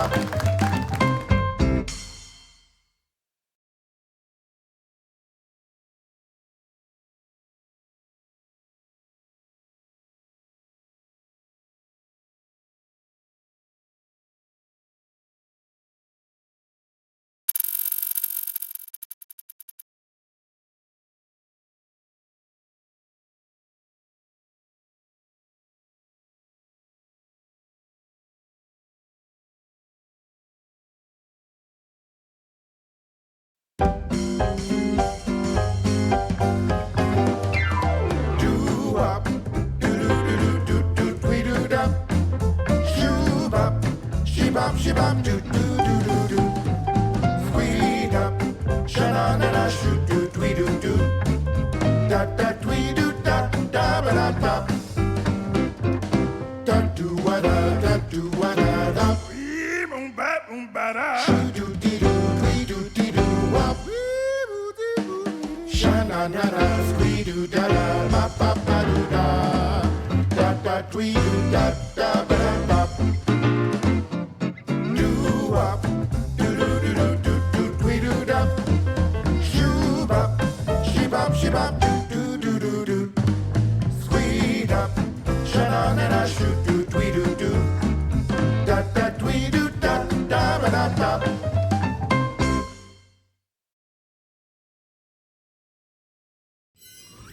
Well, wasn't that a lot of fun. Lewis, thank you for those steeplechase questions, and well done if you managed to take some pennies out of them. Let's go to Flage. Flage, my dude, thank you very much for that raid, and welcome on in, Raiders. Sigma and Flage joining us over from Flage's channel. Player 2 Stark, welcome to the stream as well. Lovely to have you all over here. Hope you're keeping well, and the Bioshock runs were going well. Thank you for popping on over. You're just in time for all brand new Moneybox. Which has been reskinned, and very much looking forward to sharing that. That's going to be coming up in just a few minutes' time after I've done some continuity. So Matt the Sprat, effectively there are two metrics in that game. There is which is the most correct answer and which is the most popular answer. The most correct answer will always win the race, and that's assigned to a random horse, but it will always win the race. The most popular answer, as in the answer given by the most number of people, will always be the priority. It will always have the highest seed to win. So effectively, you're trying to judge how many people knew that question, is effectively what it boils down to. It's not particularly well explained, and it's a game that comes out so seldom. It's not really. I couldn't really justify going back and completely redoing it. But Score is generally on hand to try and explain it. But if you don't follow it, don't feel bad. Lots of people have played that and not really followed what's going on. They just enjoy the horse racing, and the questions are particularly challenging to write. Which is another reason it doesn't come out very often. It's a lot of effort to relatively low reward. But yeah, anyway, hope you all enjoyed it. Something a bit different. Very quickly, some continuity just while I boot up the software for Moneybox. Topper's got a season finale tomorrow. Shout out Topper One Gaming. He's got his season finale tomorrow. He's going to be playing Spin Star and the Diamond, I believe. End of season 8. So if you're into interactive quizzing games, do go and give him a follow. You could do a hell of a lot worse. Ash had his 6-year anniversary yesterday, so that was fun. I wasn't able to catch it because I was out for the majority of the evening, but I caught some very brief moments of it. I just poked Matt around the door, and it looked like a lot of fun was being had. I enjoyed the cosplay in particular as well. Ash hasn't got his schedule back up yet, but he's going to be here Wednesday, hopefully Wednesday and Friday next week, with even more quiz content at Quiz Night. So make sure you go give him a follow as well. Right, all my settings are updated. As for me, next week, what have we got on the docket here at Game Night? We have got Thursday, first of all, we've got Plinko by Ape, we've got Bidding War by Dogfish, and we've got The Purge by Jerry. That's on Thursday this week. And then next Saturday, if you're just here for the weekend streams, we've got Cryptex by Lupine, Red Herrings by Fluffy, and The Escape Artist by Samster.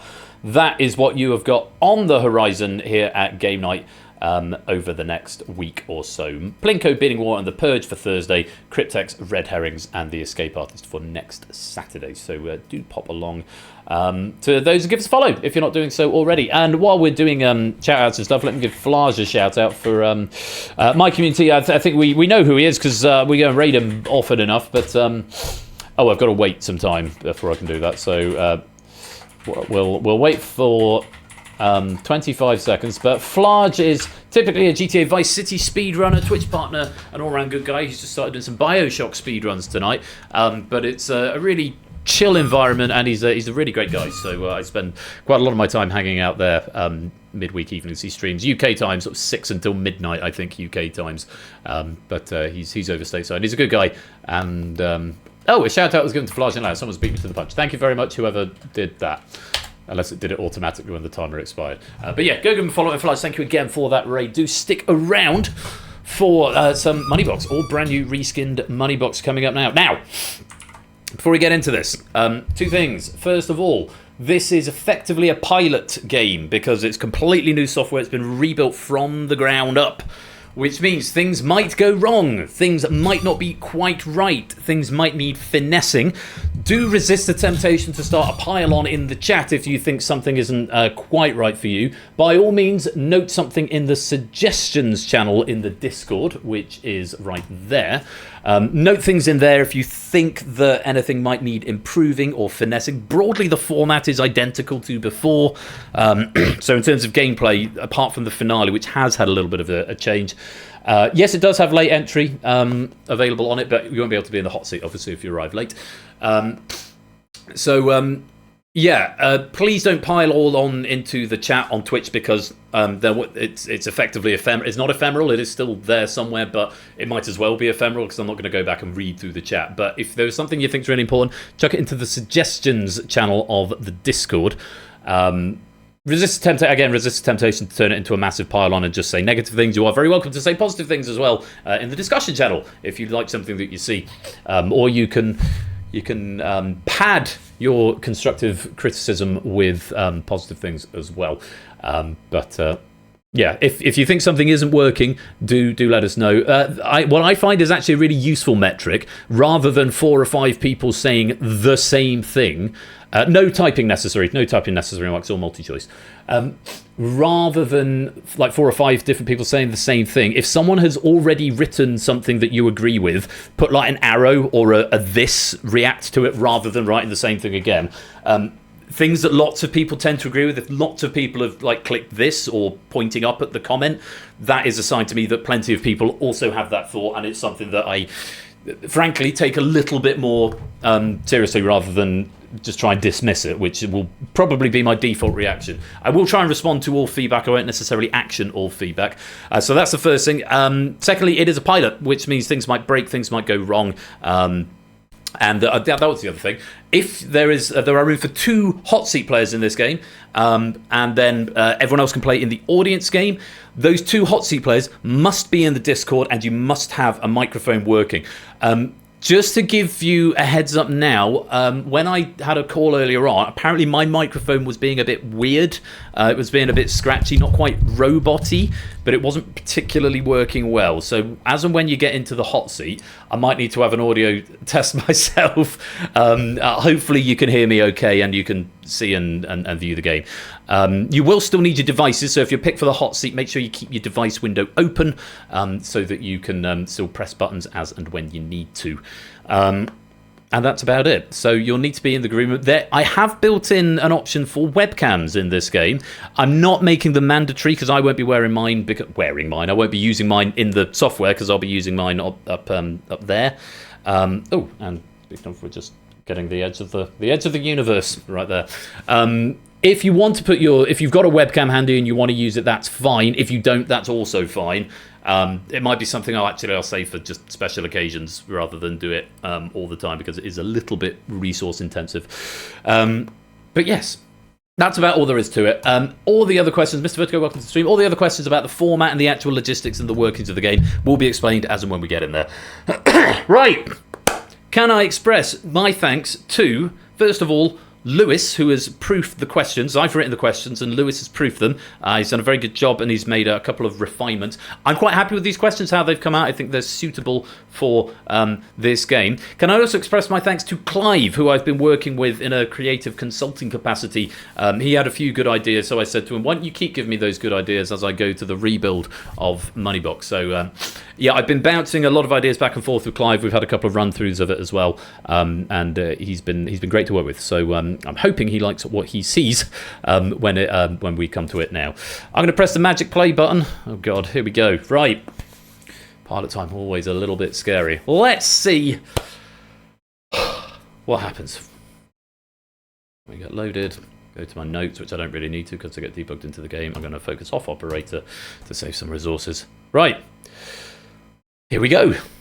Let's play Moneybox.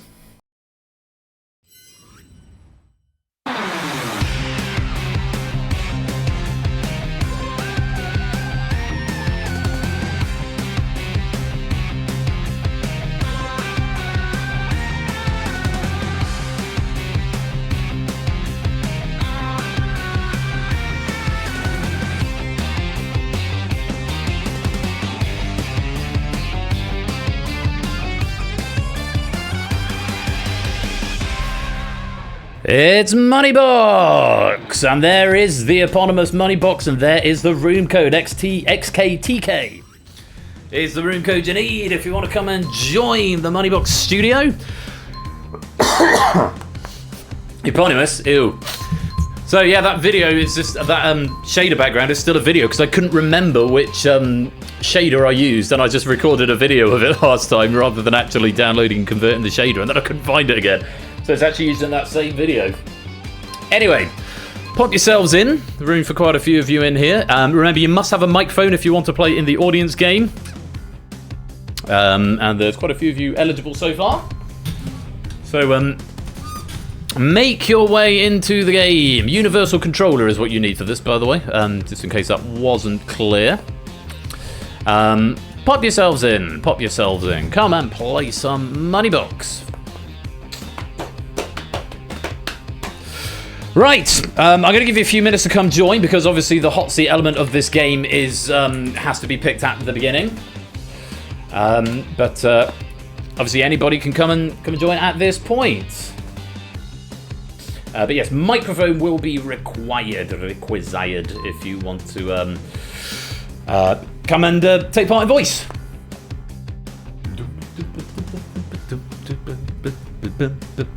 And yes, exclude if you don't want to be in the hot seats. Do press the exclusion button because if you haven't got a microphone, it sort of slightly ruins everything.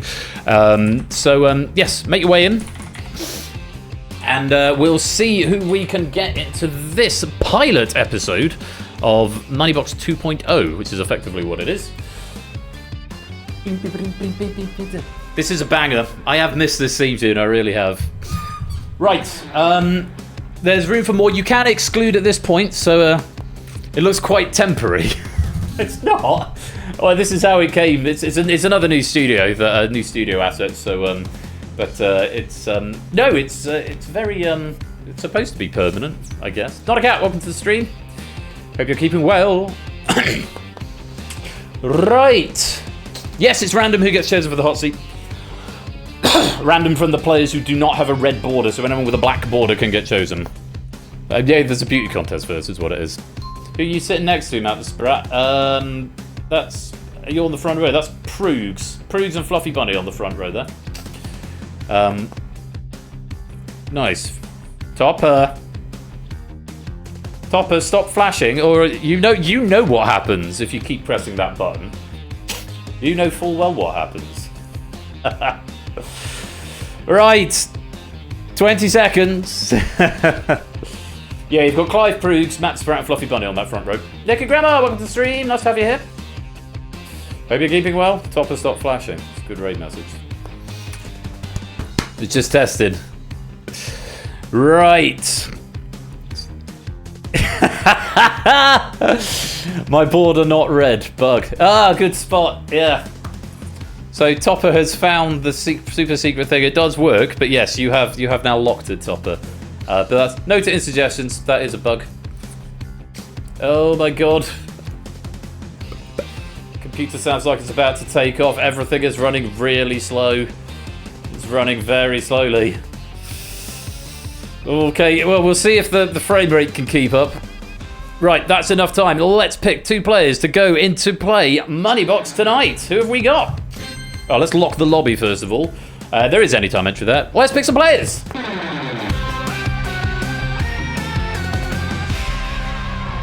It's JR and Oni, or JR and Shithouse are in the hot seat, it turns out.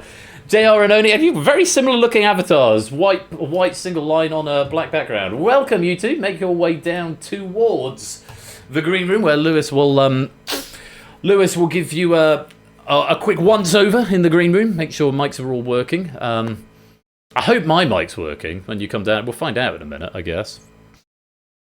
What's this blind date? Yeah, we got a couch set up. We've got a little couch set up. I have got a webcam possibility on my avatar as well, and that's where the avatars, the webcams rather, would appear over the top of the avatars. But so my computer sounds like it's chugging hard enough at the moment with all the assets in the studio. But yeah, so a late show into it. Yeah, I don't know. Well, there's a camera there in case I want to take a photo. In case it's a celebrity edition, I guess. So I've got a little camera there. The Jerry Springer show. No, it's not. It's Moneybox, as has been explained. Right, hopefully the sound check with Oni and JR is nearly there. Once it's all good, Lewis, you can pop them into the broadcast studio for me.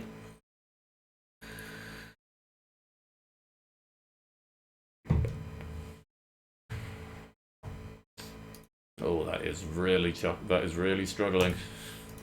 That's got really slow. Okay, we've got some players. Can you both hear me? Well, you're making noises, but I can't hear you. I was worried this was going to be a problem. Everything seems to be breaking. Let's change the output device to... hang on just a minute. Oh no, I've got to... Can you hear them on stream? You can't hear them on stream either. Piss. I might need Lewis to come and do a sound test for me, because this is kind of mission critical for this voice and video. Right, let me give Discord a restart, first of all. I'm going to restart Discord and see if that fixes anything. This is not the problems I was expecting to have today, but if this is all it is, if it's just to turn it off and on again, then maybe that will do the trick. Oh, I'm getting messages from Lewis. You can hear them in Discord. Yes, I'm fairly sure it's a me problem, Lewis. Let's see if that improves anything. Let's come back in and go to... There? Has that improved anything? Can you hear me? Lewis, can you hear me?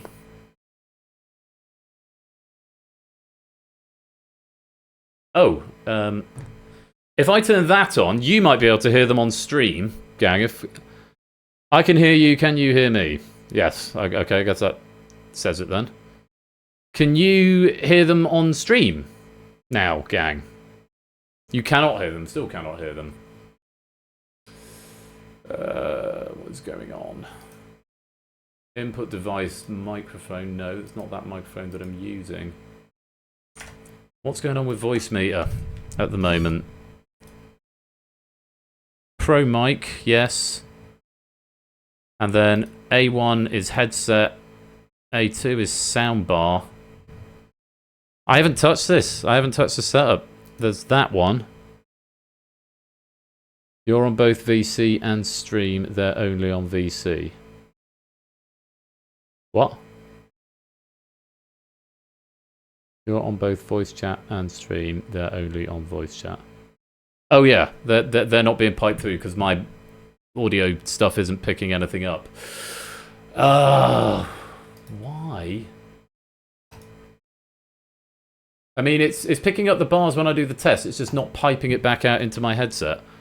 I'm definitely getting other audio here, so I don't know what's going on with it. Mono's not going to make a difference. That's my mic. My mic is being picked up there. That is A1.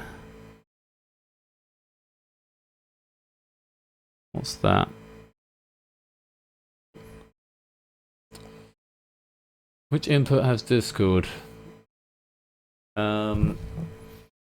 It should be the aux output, which should be capturing the desktop audio.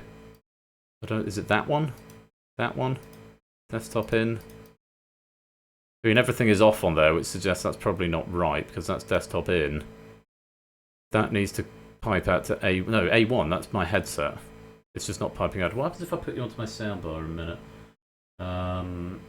Which one would that be? High definition audio, probably. High definition audio? Not hearing you there either. Discord app. I'm getting bars. Oh, well, they're my bars. Does anyone know how to use voice meter? That isn't me, because this presented a problem earlier on, and I've not changed anything. There's no reason it shouldn't. It should just work. Problem is, as soon as I start closing voice meter and trying to reload it, it's going to break stuff. Corsair HS80. That's input. Okay, let's see if I can just at least get sound from you guys. Thank you for your patience here, guys. This was both on stream and in room. Hey, this was not the problem I expected to have today. Where's my headset? Is it Corsair? HS80 certified. Still not getting. I'm now not getting anything. That's headset mic. Let's set that to Samsung Pro. Now it's picking it up, but I still can't hear myself back because it's not coming out of the headset. It might not be Discord. It might be. Hang on. It sounds Hang like on. it's his. Oh, can you hear? Hang on. How about now? Oh, Hello. Can you hear me? Hello. If you can Hello. hear me, type. Oh my god, I can hear my own voice. we can. Oh, Yeah. I don't like. Yeah, sorry about that. Okay, so I found the setting, but it's going to give them an echo. So I need to figure out why that's happening. That. Yeah, we got speech Okay. jams. Okay. Now, So where are we at? Okay. are you getting loot back as well, stream? Okay. I think you guys might be getting loot back. I don't know if you can hear me or not, but when I'm not We muted, I can hear you. hear you, but what I can also hear me as well. is it really bad? Yes. Like Sam- it's clear back to us. Yeah, it is an echo. Okay. Well, now I can hear you. You can hear me. Fantastic. Stream can hear me. Stream can hear you. Okay. So, and it We just can sounds hear like you've us got a as little well. bit of a loop back, which Yeah. let me see if I can turn that off. How about We're now? almost there. Is it? Are you still getting Yeah, you're yourselves right, back? yeah. We're close. Loop back is pretty bad in voice Don't chat. repeat It's because yourself. Oh, stop it! Okay. What I might do then, I might just try and manage it as best I can. Because what it's going to be doing, it's going to be picking it back up again through. What if I turn that off? Is my loop back still there? Let's see. Let me speak. Yeah, still going. Okay, it's because Yeah, it's it's being still loop picked up. How about now? Okay, doing that turns me off if I do that. Oh, now I can hear myself back, so we're all on the same page. So that's fun. Which channel should it go through so that you can't hear yourselves back? Let's just try two options. First of all, let's try that. Just have a little say something now. Speaking. Yeah, I can hear myself. Yeah, it's looping back still. Okay, and that time we couldn't hear you. And just try it now. Speaking. Oh, Oh, I didn't hear There's myself. no that loop time. back. Loop back's gone, is it? There's- Loop back. Yeah, there's no. Yeah, we're all good now. Stream, can you we got it. We can got you it. still hear them on stream? Well, Lewis has said it, hasn't he? Yes. This is in the Yay! room though. Yeah. Hey, there we go. We Right, so did just it. turn B2 off. Hooray, well done everyone there, especially me. Right, hello, Yeah, Oni, JR, we did it, we've gotten there. Do you want to know what the funny thing is, Ben? What's that? Is that when we were picked, both Oni and I were sitting in the general voice chat in your Discord. And we were the only two people in the Discord. I could have just come down there, and we could have done it as a nice sort of open gate. Well, glad that your microphones are already working. Obviously, no sound test required, except for me, apparently. But glad everything is working. Guys, welcome to the first episode of the Reskinned Moneybox. Very excited to be here, and I'm hoping everything works for you both. Now, Oni, you have played Moneybox once or twice before, I'm assuming. You say once or twice, I've played it more than anyone else has ever done, and I've also written it multiple times. I'm really the king of Moneybox. The king of Moneybox. The king of Moneybox, he says. Actually, now we're here. Mazel tov. Yeah. Mazel tov. Oh, have you opened up the other one?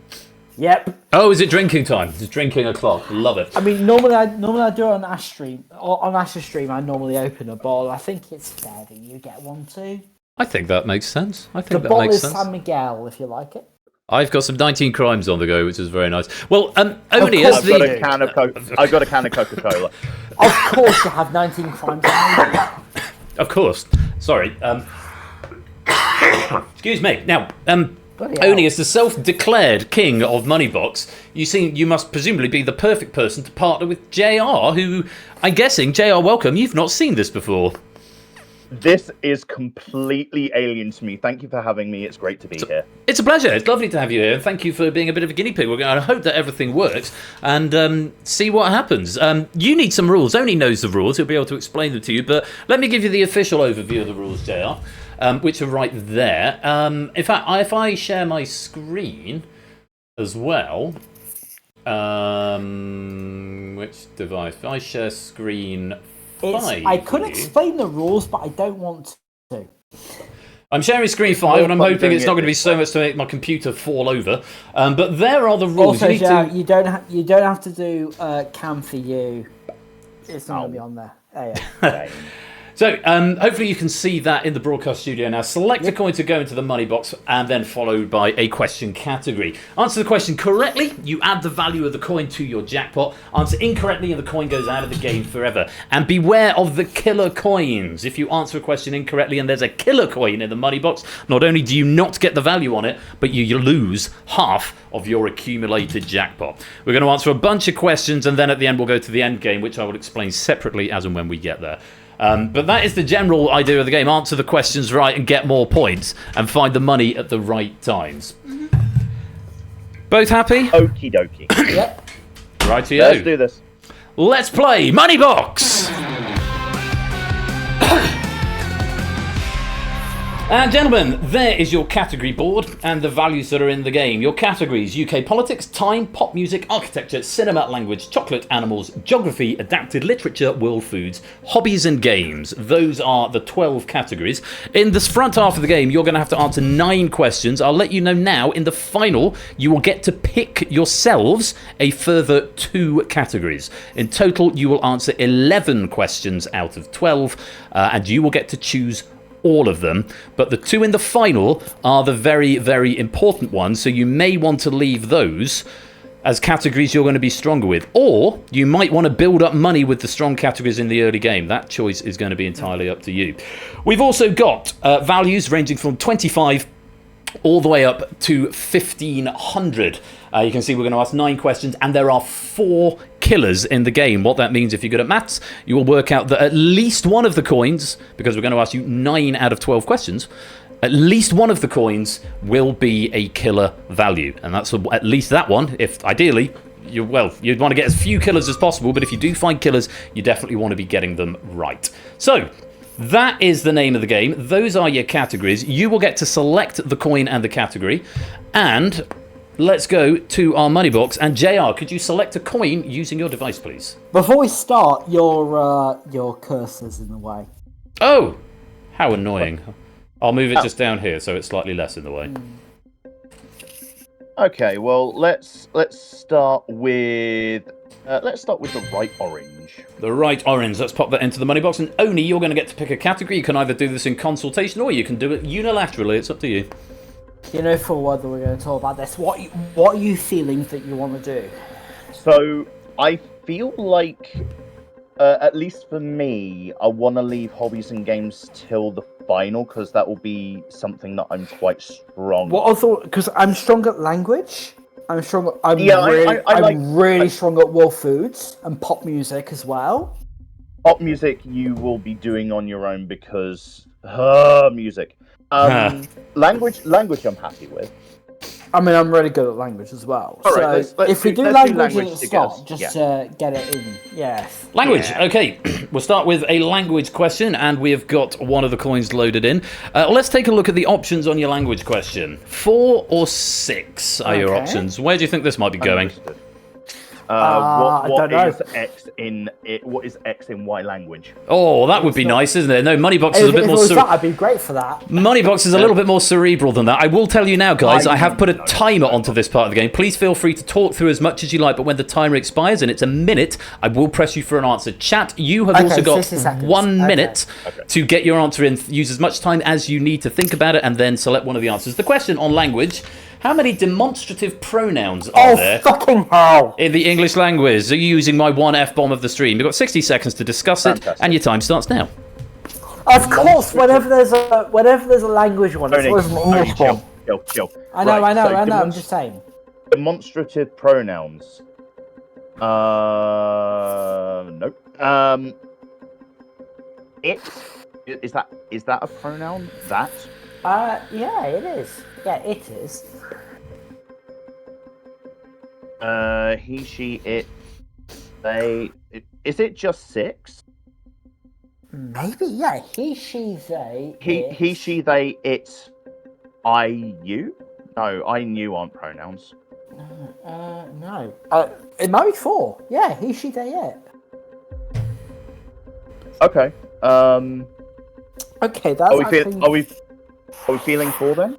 Let's think about it. We got time to think about it. Okay. If you can think about it anymore.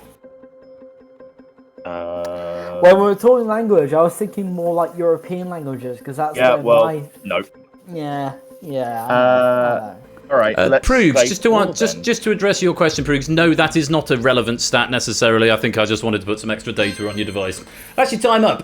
Guys, I need to tell you something now that I forgot to say before. There is one new thing in this game, which is something I've called a straw poll. Once, at this point of the game, when your timer expires, you can choose to use a straw poll, and I will show you what percentages of the audience went for each answer.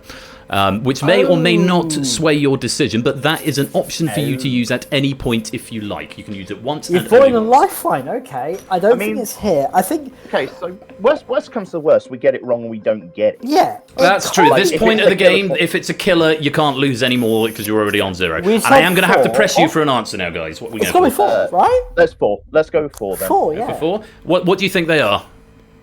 He, she, they, it. Okay, well, let's lock in 4 as your answer. And we'll pop over to the board and we will see, is 4 the correct answer? Yeah. It is indeed. Yes, 4 is the correct answer, but not, I'm afraid, for the reasons that you think. My host notes are debugging incorrectly, which means I'm going to have to go over here. It's a question that's really asking if you know exactly what a demonstrative pronoun is. They're words used... Which we clearly didn't. You did not. You're in the right area. You've got pronouns, but they're words used to indicate something that has previously been mentioned that is clear from the context. And there are 2 singular and 2 plural words in the English language. This and that for singular, and these and those for plural. Okay. So correct answer, but wrong logic. But they all count. In English, the distinction between the 2 forms are proximal, as in objects close to the speaker, and distal, objects further away. Other languages, such as the Inuit language, have as many as 52 distinct pronouns, 26 singular and 26 plural, distinguishing objects by direction from the speaker, visibility from the speaker, and even 2 words specifically referring to objects out to sea. Well, thank Christ we got this right in the wrong way. Isn't that stuff in like Slavic languages, I think, has Slavic languages, yes, also do. And Inuit language, they've got different words, and different ones have different pronouns to refer to different gendered nouns and so forth. But in English, it's just this and that and these and those. It is a correct answer.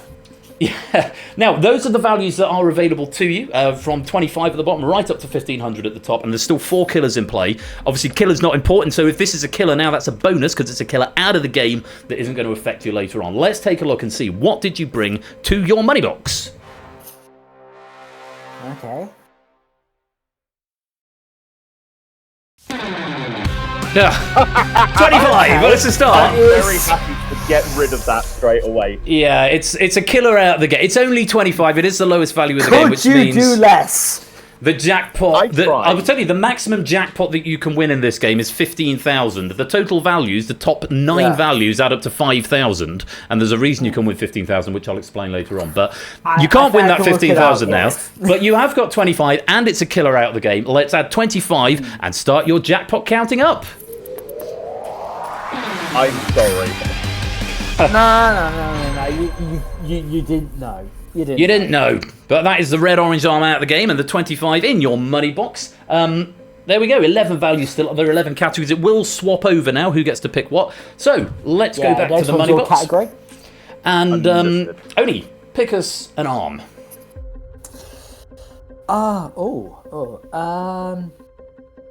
As someone who is a disaster bisexual, left purple. Left purple, in it goes into the money box. And JR. Bisexual, I love it. Opportunity to pick a category, JR. How are we feeling?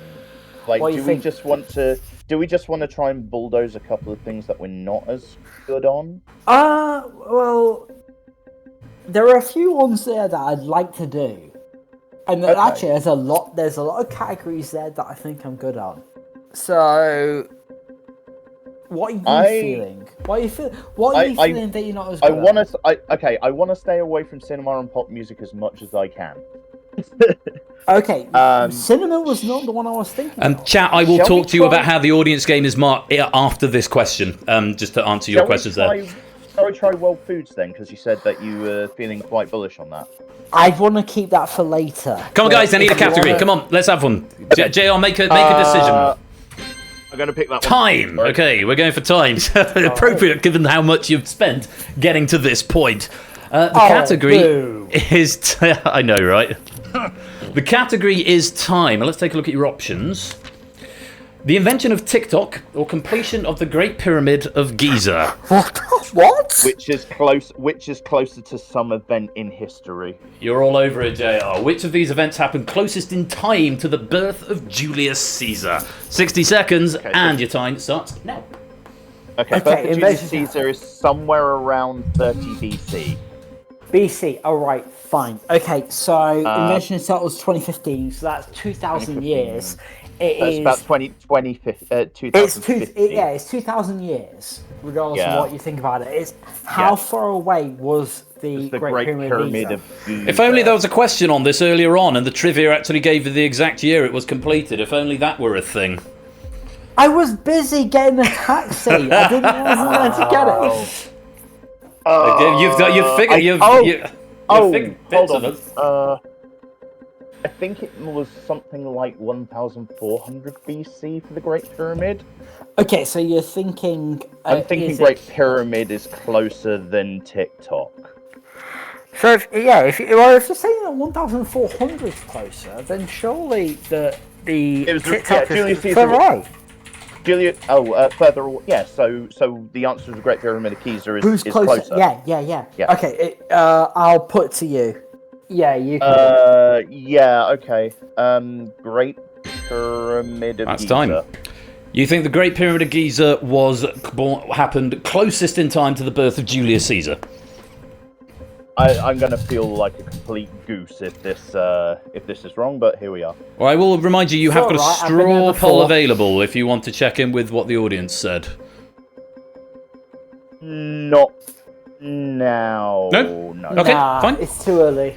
We're going to lock in the completion of the Great Pyramid of Giza. So, question is, which of these events happened closest in time to the birth of Julius Caesar? Whether the invention of TikTok or the completion of the Great Pyramid of Giza? I can tell you the correct answer.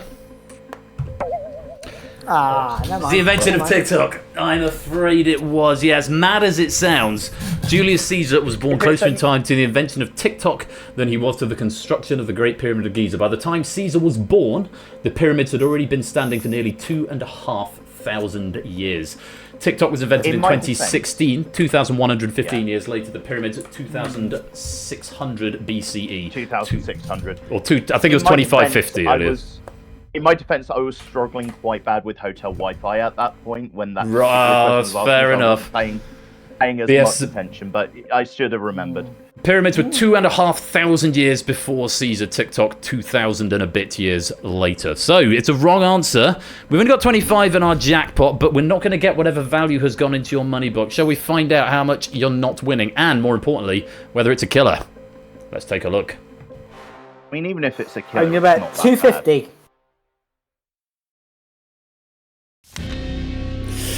Yeah.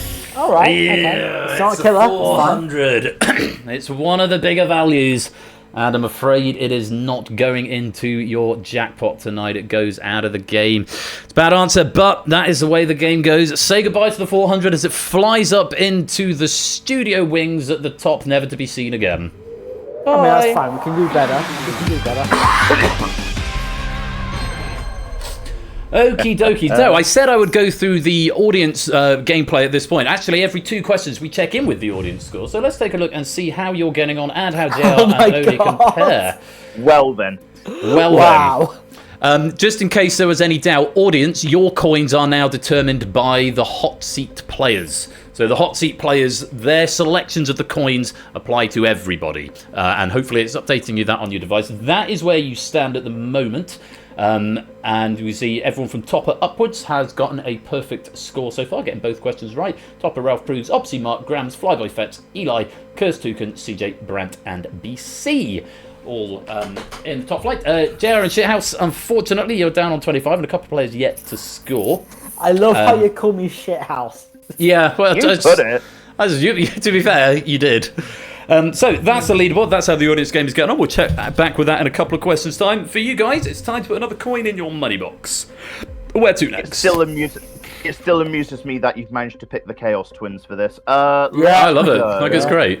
Let's go right blue. Right blue. In it goes into the money box. Okay. And time to pick a category to go with it.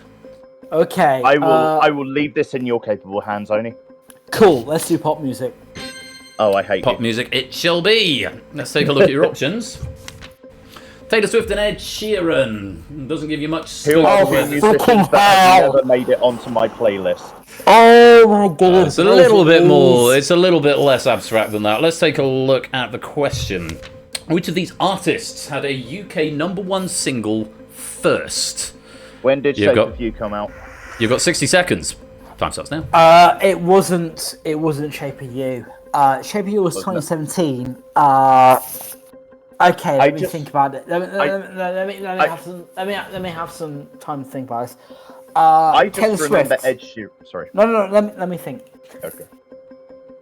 Taylor Swift, her big hit was Shake It Off in 2014. Yeah. But I think that Look What Made Me Do was in... and also... what was that one before it? 22 was there as well. Look What Made Me Do was 2017. Shake It Off was 2014. Ed Sheeran... Yeah, Ed Sheeran had... Between the two, I think it will be Ed Sheeran. Because You think it's Ed Sheeran? I think it's Ed Sheeran because I think Galway Girl was a hit in 2013. Oh, I remember that nonsense. And there was what was that? You Need Me, I Don't Need You. And that he got in time before. Up, guys. Okay, so everyone is... Sorry, just to address it. People stop reacting with question marks to the response I've just put in the suggestions. The timer has to run out before anything happens. That 60 seconds is not 60 seconds for the players to lock in an answer. It is 60 seconds for them to discuss the answer. That's the whole point of this game. They don't have to get it in before, but that is a soft timer. When that runs out, I will press them for an answer. So no, they're not going to use their straw poll before the timer runs out because the audience are still answering. So just to nix that idea before you run with it any further. Guys, that is your time up. You can either use your straw poll... Ed Sheeran. Ed Sheeran, no straw go poll? with that. I liked your reasoning there, and all of it made sense. So yeah, Ed Sheeran. Okay, we'll lock it in. Yeah. Straw poll is still available at that point of the game. Let's see. Which of these artists had a UK #1 single first? Taylor Swift or Ed Sheeran? It was... Ed Sheeran. Good Well done, answer. buddy. It was, do you know what it was? Sorry, I was typing in the Discord at the time. What did you... Galway Girl is what we kind of... I was thinking, You Need Me, I Don't Need You. I can't remember the name of it, but I just... It was actually Sing. June that 2014 one. it was. Taylor Swift was Look What You Made Me Do, September 2017. Despite... Okay, so it's closer than I thought. Despite Swift's eponymous first album being released as early as 2006 and Sheeran's debut album Plus being released in 2011, Swift took much longer to resonate with the UK public, waiting 11 years before hitting the #1 spot in the singles chart. Sheeran, by comparison, had to wait less than 3 between the release of his first album and his first UK popped up #1. like an orange-haired troll one day and never left. He did a bit. Now, you've taken the 25 of the 400 out. You found one killer. This is a correct answer, so it'd be a good time to find another killer. Yeah. Let's see. What have you brought to your money box? 50 hundo and a killer. Let's go. 50 hundo killer. Let's go. Halfway there. It is another Okay, killer. not a killer, but yeah. It's only One of 100. the numbers was missing, but all right. Yeah, the crucial 5 missing in the hundreds column. I've had 2 picks and got 2 killers. What does that say about me? Means when you pick, you want to get the question right. Let's add 100 to your jackpot. So, okay, next one is Up to your category, isn't it? 125. It is, yes. The category is still available. There's still some big money out there. You've picked a couple of the low values, but you've still got the 500, 750, the 1,000, and the 1,500 all still in play. Let's get another coin into that money box. Where are we going? Keep chocolate and world foods. I'm going to go right purple. Okay. Right, purple. In it goes into the money box. Keeping chocolate and world foods is the plan. Okay, so it's not. Let's have a category. I am thinking animal. Let's do animal. Yeah. I think Let's I can do animals. I can do animals. Yeah. Animals. Okie dokie. Well, let's have a look at your options. Russell's Viper, King Rat Snake are your options, and a question to go with them. Which of these snakes is venomous? 60 seconds. Okay. 1, 2, 3, go. Venomous as if it bites you, right? Well, venomous. Well, you can sort of. Poisonous No. as if you eat it. Venomous as if it eats you. Yeah. Russell's Viper, is that a true viper? Is the question. I don't know. Between the two, I'd want to go for King Rat Snake. Any particular reason for that? Because if I'm wrong and it's a killer, then we've got enough time to build it up again. Okay, but is there any particular reason for King Rat Snake over Russell's Viper? No. I think for me, I think we it just feels kind of more. step on the landmine of Russell's Viper because Viper, and then same reasoning. For me, I just feel like King Rat Snake is more of a venomous. It sounds more like a venomous snake. I mean, I'm on Russell's Viper for exactly the same reason. So, Well, do you want to flip a coin? I'll go with you. You're the king of this game. All right. Okay, guys, that's time up. King What? Rat Snake. King Rat Snake. Don't want to use your straw poll? It's too early for it. Okay. Yeah, I'm going this slightly under protest, but like I said in the discussion, Oni is the king of this game.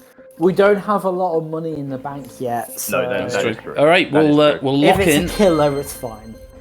We'll lock in King Rat Snake. And Colin just pointing out, it's actually 70 seconds is what you have rather than 60. But yeah, it's Well, that's my generous. bad. So yes, you got slightly more time than I initially said. Which of these snakes is venomous? Is it a Russell's Viper or is it a King Rat Snake? You were slightly divided on this.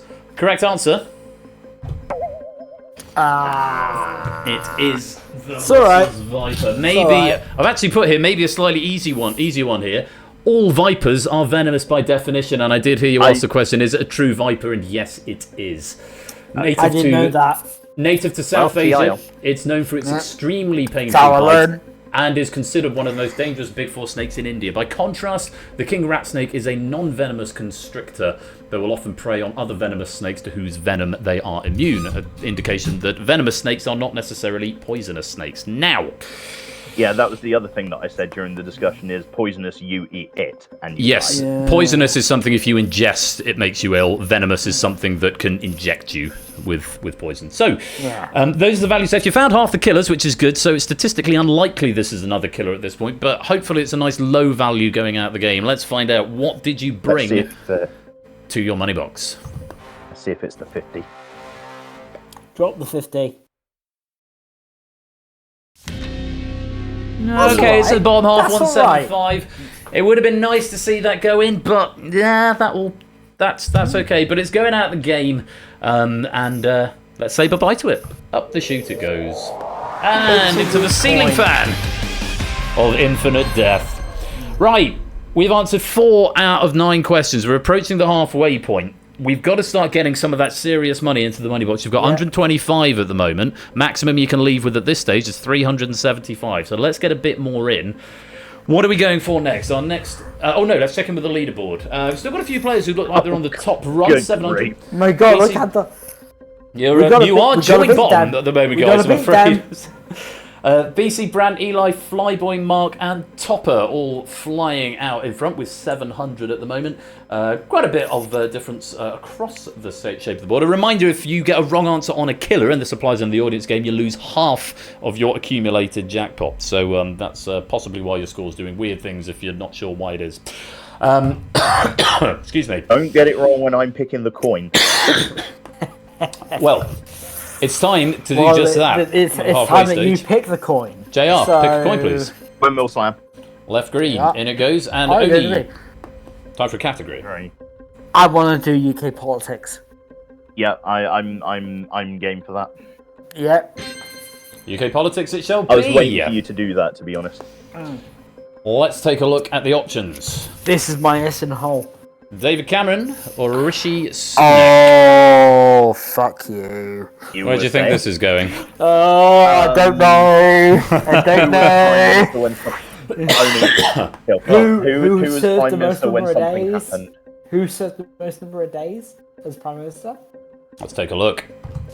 Which of these politicians was younger when they were first appointed to one of the 4 great offices of state?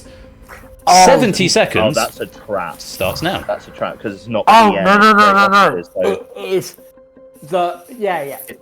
David Yeah, so- Cameron was appointed one of them in 2010. It Yeah, was but how Prime old was Minister... Yeah. Oh, actually... Oh, Rishi Sunak was appointed Chancellor. How old was he? Was he younger than David Cameron was Prime Minister? but no, he was brought on in 20... Because Cameron was Prime Minister first. Like, that was the first great office that he held. I Rishi think. Sunak came on the game late. Yeah, but Rishi Sunak was Chancellor during Johnson's He was... administration, right? he was already in his 40s. How old was David Cameron when he was Prime Minister? And David Cameron, he was... Oh, what was it? I think he was older. I think it's Rishi. I think when he was became younger. I Prime think he was younger. I think it's David Cameron. Do we want to straw poll this one? I think so. I think All so. right. Shall we do it? Yeah, I mean, Sounding like you're wanting to use a straw poll. Straw poll? Yeah, let's straw time poll up. this. Well, okay, let's see what our friends back home said as we straw poll them, and how many went for David Cameron, how many went for Rishi Sunak. Okay, 61% have gone for Rishi Sunak, 39% went for David Cameron, so it's a very slight lean towards Yeah, Rishi Sunak here. Alright. I think that it is because of him being Chancellor first that it is Rishi. Because David, like I said, I think David Cameron didn't hold a great office of state until he was PM, so I think it's Rishi. I'll defer to you. Alright then, Rishi, Alright. lock it in. Rishi Sunak. We're going Rishi Sunak? I can change before you lock in. I just wanted to show that I could do that. No, Rishi Sunak Yep, Rishi Sunak. is locked in. Let's go to the money box. Which of these politicians was younger when they were first appointed to one of the 4 great offices of state? David Cameron or Rishi Sunak? Our audience thinks Rishi Sunak. Let's see. Is Rishi Sunak the right answer?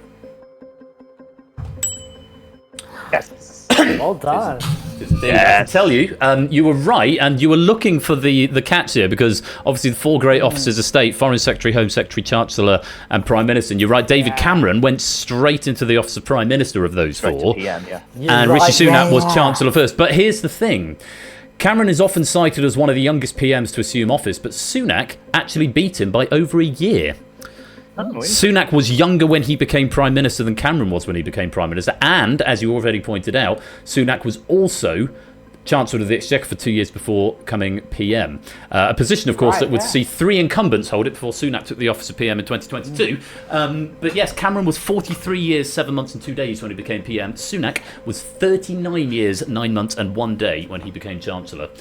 So it was Sunak. Both of them were Smart for doing shit. that. And yes, weren't they brilliant? What a legacy they leave behind. Well, yeah, well, There's still 2 killers. Now would be a good time to find one, because you've got a this would correct be a answer. Great Oh, 15 hundo and a killer.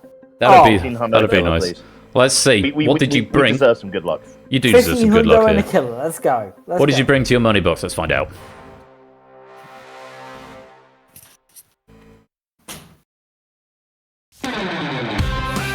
Well, Again, get you halfway there. Okay.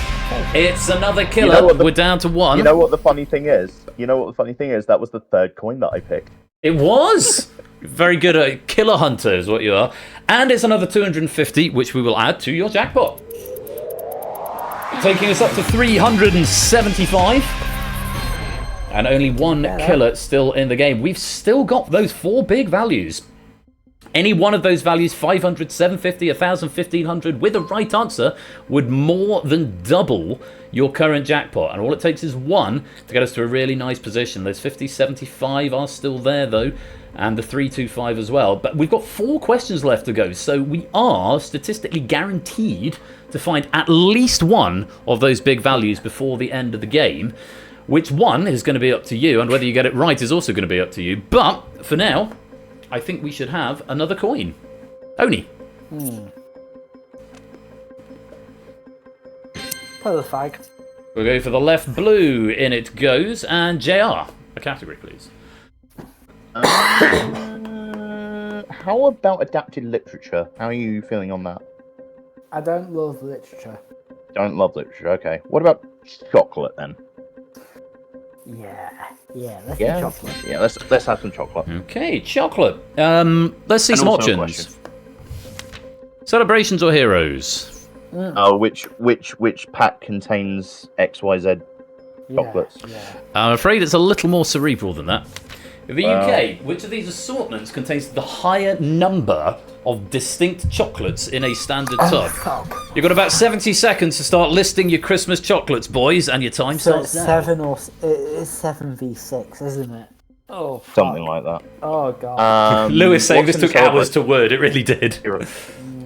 What is it's distinct chocolate, so it would be like Dairy Milk and Dairy Milk Caramel or whatever the hell it is. Dairy Milk and Dairy Milk Galaxy- Caramel would count as They 2 are- distinct they are chocolates. completely Yeah, different. yeah, that's what I'm Clarify. saying. So Galaxy Caramel would both be in. I'd say if I'm one shot in this, Celebrations? this is gonna be I'm gonna say heroes for this one. Any particular reason? Do you want to start counting? I just feel it because Do you feel? Oh, you go in vibes. Like, what's in a heroes? Because no, I don't. No, I'm thinking because the question is asking for distinct chocolates. I think both the the Galaxy and the Galaxy Caramel are both in the celebrations. I think they're gonna sort you out of it. I think they're gonna sort you out of it. You've got about 10 seconds. Get counting your chocolates. Okay. What can you think of from the gonna say heroes and the celebrations? Heroes, I'll go for. All right. I'll go with you then. For the celebrations, heroes. let's go heroes. Let's go with heroes. So the Heroes? celebrations, Heroes, yeah.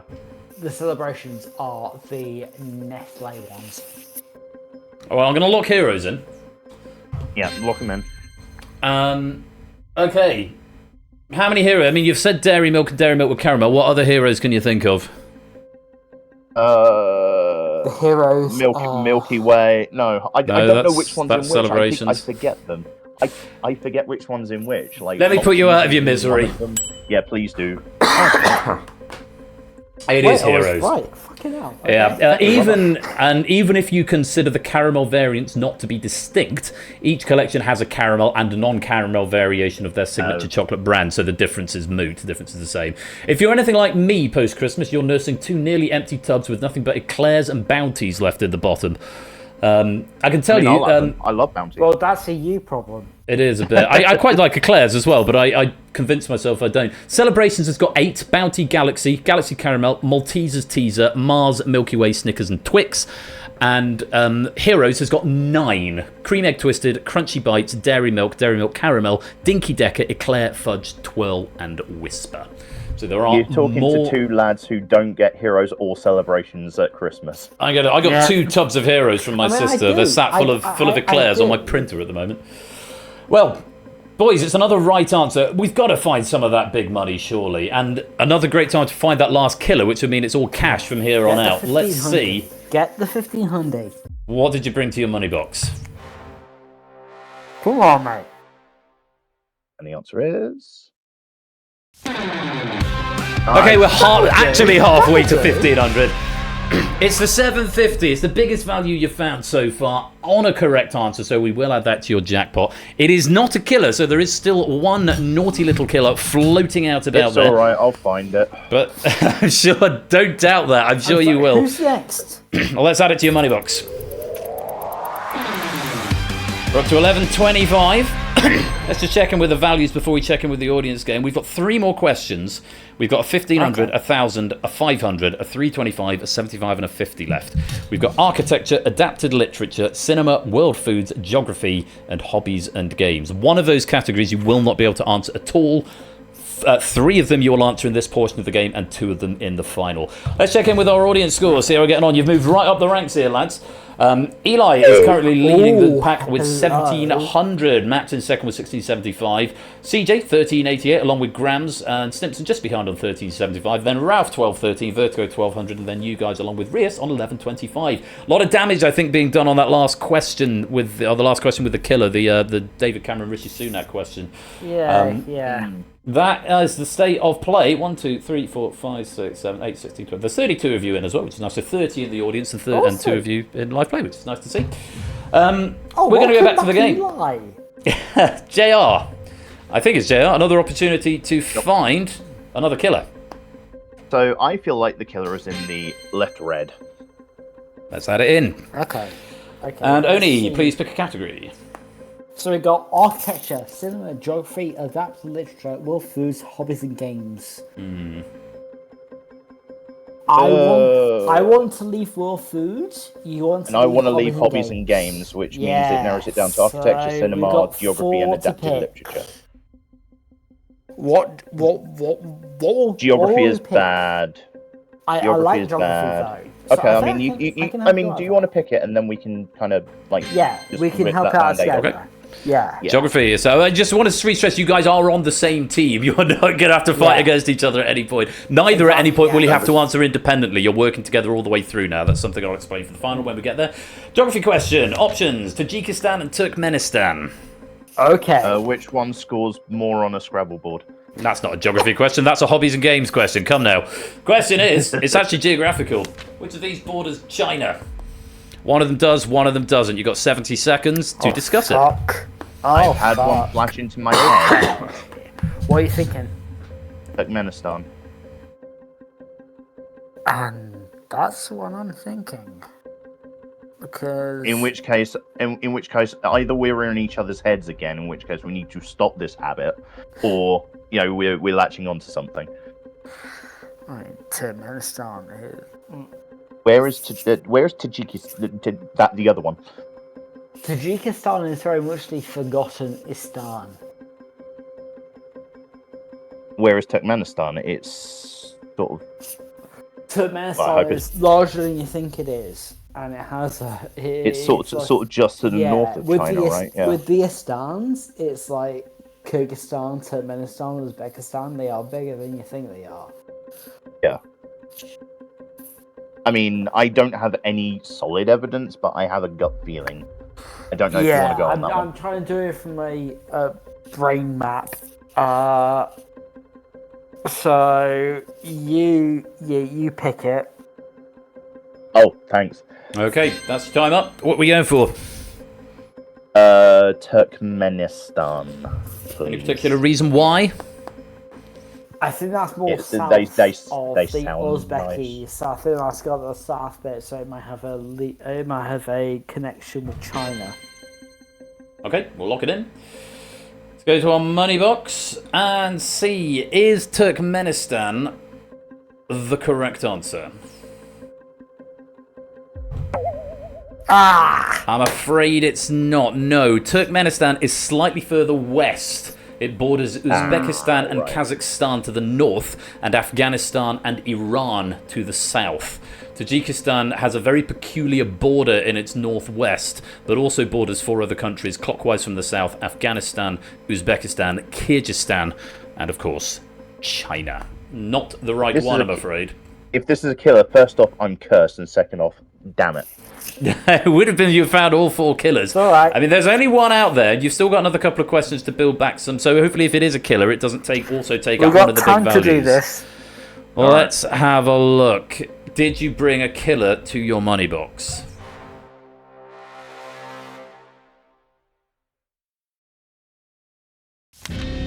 Oh, you.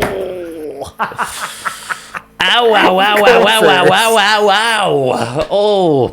I'm not even Guys. I'm not even mad because I'm just happy that I found all four. You of know, them you in did 4 find all hits. 4 killers, and I'm afraid you found it at the worst possible time. That was your highest jackpot, but with that killer, you've just lost 562 from your jackpot. And to add insult to injury, you've taken the second highest value out of the game.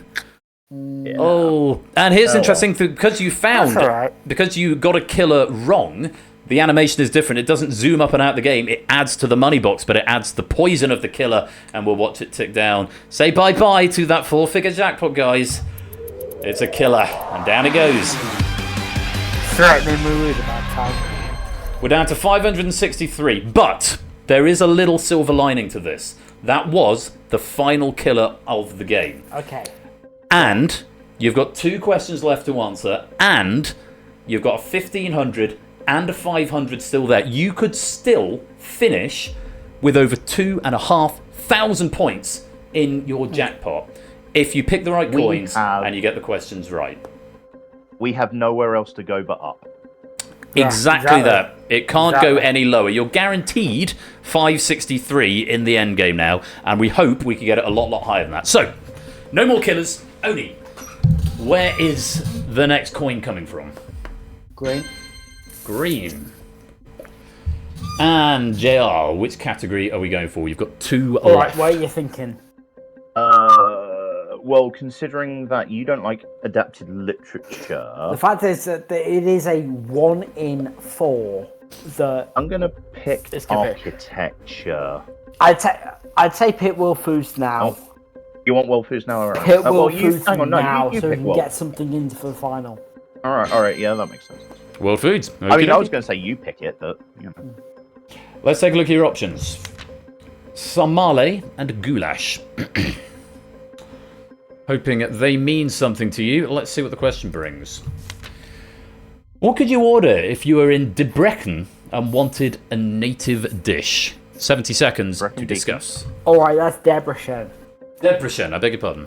Thank you. Debrecen. Okay, where's Debrecen? in the Where's country of Debrecen? Hungary, where you'd Hungary order would be goulash. Goulash. Yeah, Hungary The is answer's goulash. No, well, that okay. Well, you makes know what? things We've got easier, 60 doesn't it? seconds. Let's have an interview. well, session. maybe Ben, how maybe you you're doing this evening? mistaken. Okay, it's interview me. Okay, fine. Do what you like. I know. just walk off. What you have done here, is revealed that I do need a way to end the question early if you're absolutely 100% sure. We don't know if you're right yet, and I haven't as yet but we got are that at least functionality. So At least yeah. you get our sparking personality. I'm going to take this opportunity to address some of the feedback that's come in. One of them is give the audience less time, which I think is probably a good idea. There was a point raised about whether or not it's good for the audience to be influenced by the hot seat players. Last time, in the version 1, I didn't let the hot seat players speak until the audience game had locked. But I thought I kind of liked the idea of the audience maybe earwigging into the hot seat players, especially if they're not sure, if they get dead set on an incorrect answer. But it's something to be discussed. Guys, what do we go for? It's goulash. goulash. Yeah. We'll lock it in then. What could you order if you were in Debrecen and you wanted a native Debrecen. dish? Debrecen, sorry. Samale or goulash? The correct answer is, of course. Goulash, yes. I do like that we had at least one question here where we weren't completely just like tripping over ourselves.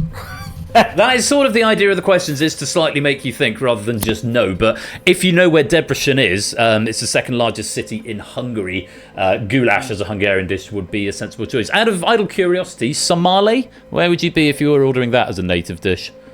Sounds Not in Hungary. Finnish. Not in Hungary is correct. Finnish is not correct. Oh, okay. Where is it? It's essentially Somali. Oh no, goulash is essentially a soup or stew of meat and vegetables seasoned with I paprika. mean, that's not what we're asking for, but okay. Somali is Romanian cabbage rolls. Oh, it's Romanian. Okay. Yeah, rolled cabbage stuffed with pork and rice and baked with loads of bacon in between, and they sound awesome. I mean, that sounds That, nice. that sounds delish. That does sound really good, that doesn't it? sounds So yeah, you'd be like just next a door in deconstructed Romania bubble and if you wanted Somali. Let's take a look and see what you brought to your money box. There's no killers, but hopefully it's one of those big cash values. Let's find out. 1500, let's go. Hey, there it is.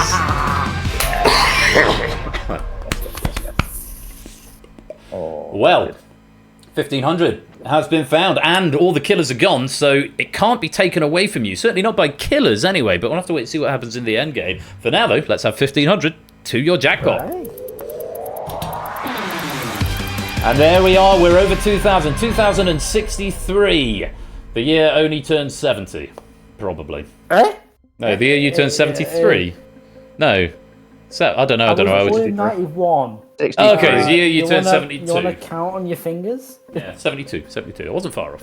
There Now, you are. You're close. let's... It wasn't yeah, there you go. I'm going to take a peep at the audience game. Now, goodness me. You're doing very well, but you're by no means leading the pack. We've got some very strong players. We've got Matt all the way out in front, 4,175. Simpsons Angle, 38.75. Rias, 36.25. That was a big coin that just got involved there. So we can see the scores do change rather quickly. But you're firmly mid-table, and yeah, we've got one more question to go. So, your final coin all the killers of the main game. There's no killers, but we still need a coin. I'm going to pick this. In it goes. What did you pick? I can't remember. I wasn't watching. The which one? Left orange. Left orange. Okay, left orange is in. Oni, this is the last question of the main game. Last chance to build up your jackpot. All right, what do we want to do?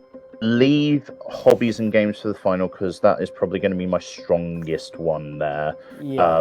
Beyond Same. that, pick one. Architecture, cinema, adapted literature. I'd probably go for cinema. Okay. Cinema. Let's take a look at your options. Steven Spielberg and Martin Scorsese. Or Oscars? I don't know. You're right on the money, JR. As of January 2025, which of these directors has received more nominations for Best Director at the Academy Awards? 70 seconds to discuss, starting now. Scorsese. How confident are you on that? Pretty confident. Name them. I can't name them. It's just All right, so we're going on the same theory as Heroes then. It is a sort of vibes. Spielberg is the one that you think is, but they don't get. Spielberg had as like much as a they do. few great ones. Scorsese Yeah. has had a more consistent because it's Yeah, nominations, not awards. Exactly, Yeah, that makes exactly. sense. Yeah, all right. So I'm Scorsese thinking it's then? Scorsese. Yeah, all right. I'm happy to go with that logic. I mean, like I said, Spielberg Yeah. has a few big ones. Scorsese has the more Yeah. consistent career. Yeah, So, that yeah, sounds lock it in. that sounds reasonable. Lock it in, Scorsese. I will as soon as the timer runs out. That functionality is not open to me at the moment, but I'm reading the Well, suggestions coming in, and it is that's- it is going to probably become a thing, and going to be some slight changes do on look- this question phase. I do but- like how well our avatars fit together on the screen. They are beautiful, aren't they? really It is a does. beautiful It really- thing. I'm advertising you, and my legs fit perfectly into the back of your head. I have to say that the timer element of this portion of the game was mainly so that we don't sit on one question for like 5 minutes going back and forth, Yeah. rather than to force you to come up with an answer in the first 60 seconds. But some really valid comments are coming into the suggestions channel, and I'll go through them all at the end of the game. What are we going for? We're going for Martin Scorsese. Martin Scorsese. JR walking the Oni. I love it. It's gotta be. It's gotta be this, right? As of January 2025, of course, this year's Oscar nominations come out next week, so we won't be including those. Which of these directors has received more nominations for Best Director at the Academy Awards? Steven Spielberg or Martin to be. Scorsese? The correct answer? Hey, Well Indeed done. so. Well done. Spielberg 9, Scorsese 10.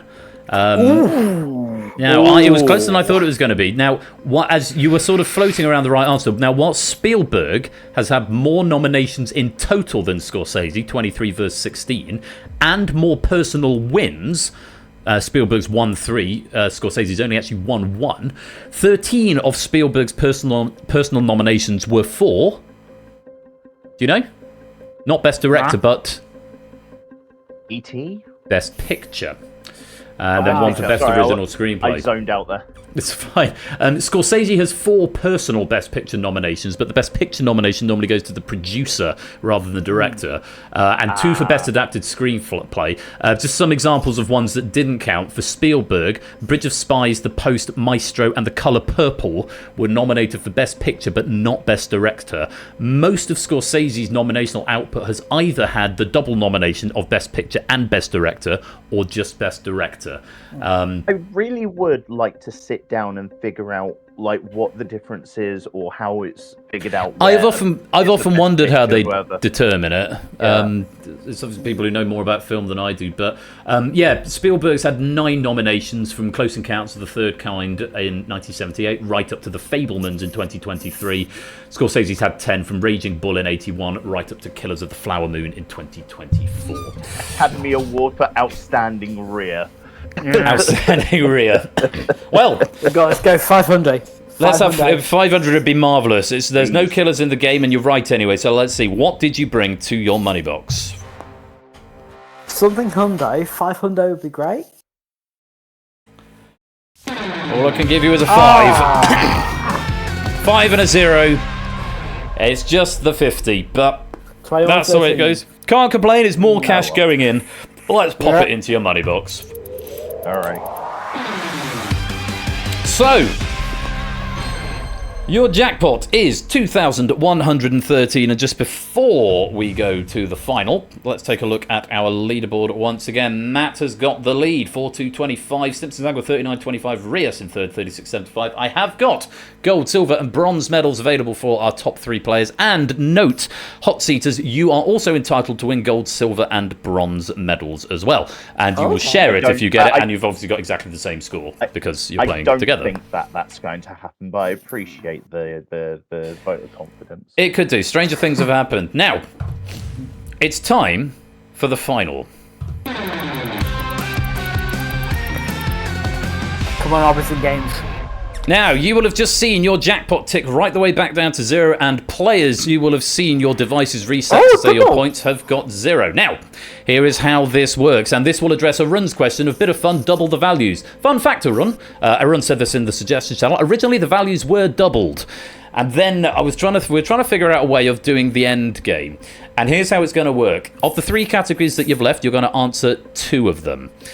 We have taken your jackpot and divided it into particular values. 50% of your jackpot, 100% of your jackpot, and 200% of your jackpot. Now, if these figures don't end up working for whatever reason, if we decide as a community they're not quite right, then these can be tweaked on the fly. But what it effectively means is that 2,113 that you built up, you could potentially walk away with 300% of it, which would be a total of 6,339 pennies. I will say these will all convert directly into pennies.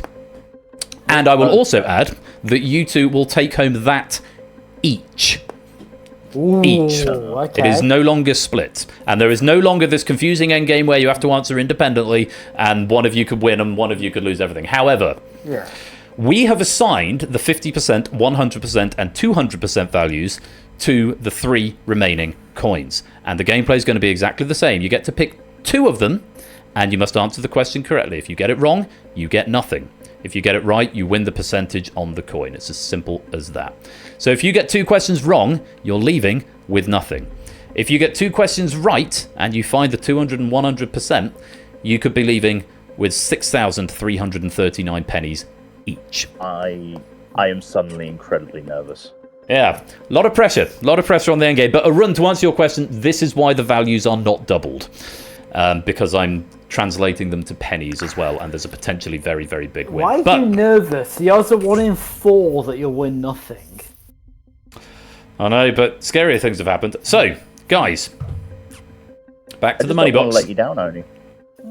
Oni, you're selecting the first coin. You've got 3 left to choose from. We're going Well, for you the don't right have to let yellow. me down.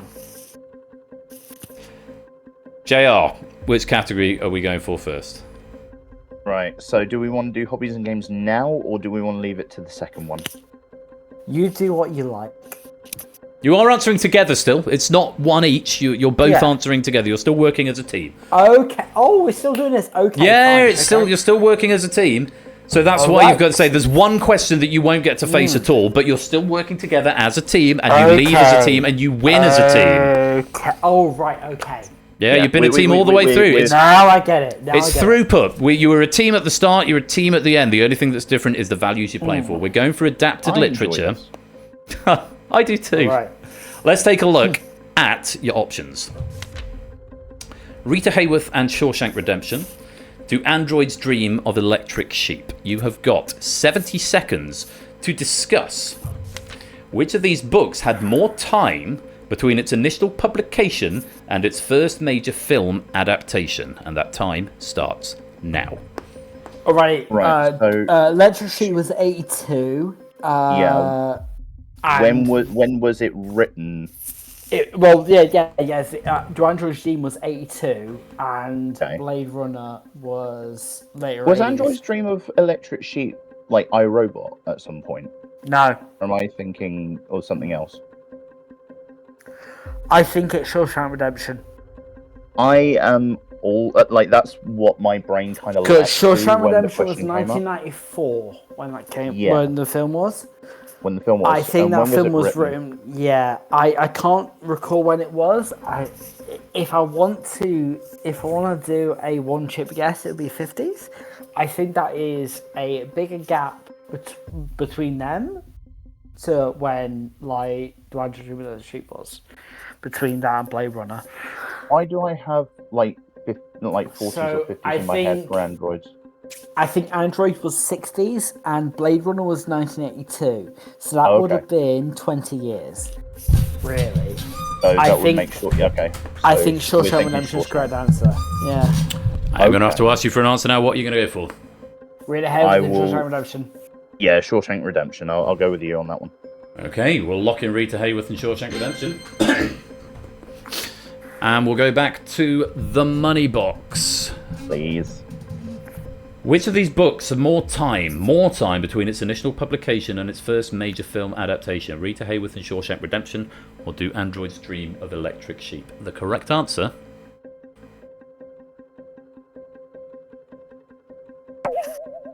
Oh, fuck! Yeah. Now, you said 50s there only, right? Shawshank Redemption is set in the 50s, but it was written by Stephen King. It was a short story written by Stephen King in 1982. And it was 12 years from the publication of Rita Hayworth and Shawshank Redemption, the short story, to, as you correctly pointed out, the Shawshank Redemption in 1994. You also got the other one, Do Androids Dream of Electric Sheep, did become Blade Runner. Philip K. Dick wrote that in 1968, and the film came out, as you said, in 1982. 14 years between the two. 12 years between the Stephen King and the Frank Darabont film. So, it is painful, but it's only your first of two questions. You've got 1,056, 2113, 4226. The coin itself will have the percentage on them. We hope at this point it's the 50%. It's the 50%, yeah. That's what we're really hoping for now. Let's see. What did you bring to your money box? Come on, fam. 50%, come on. Okay. It is a 50%. Okay. We can still leave with a relative happy ending. We've still got £2,000 and change and £4,000 and change left. But the 50% is not going to be your coin. Okay.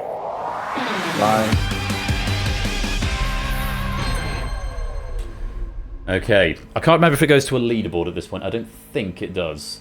But we've got 2113 and 4226 and architecture and hobbies and games. We don't go to a leaderboard. Games, isn't it? It's got we've had this strategy the entire game to leave hobbies and games for this moment. Yeah. Well, we've gone for the right red coin. It'll be 100% or 200%. Architecture or hobbies and games? We're going hobbies and games. Okay. All right. Good luck, mate. Let's take a look at your options. It's a thing. St. Charles Place and Bond Street. Monopoly. Vine Street and Kentucky Avenue. Monopoly. Oh, God. Ignoring any currencies in their respective editions, which of these pairs of Monopoly properties has the higher total listed cost? You have got How are 70 you seconds. with American? Okay, so and How are you it's with up. American Monopoly? Vine Street is in the orange, so it's 180, I believe. Bond Street is green. Green, It's yes. somewhere around 260, It's I believe. 260, yeah. But Yeah. it's the, So St. Charles Place, I believe, is Pears in the light blue. so Kentucky Avenue, I think, is in pink. so it's Oh, I pink. That's think- higher than blue. So it must Yeah, be no, Vine it's Street, lo- Kentucky.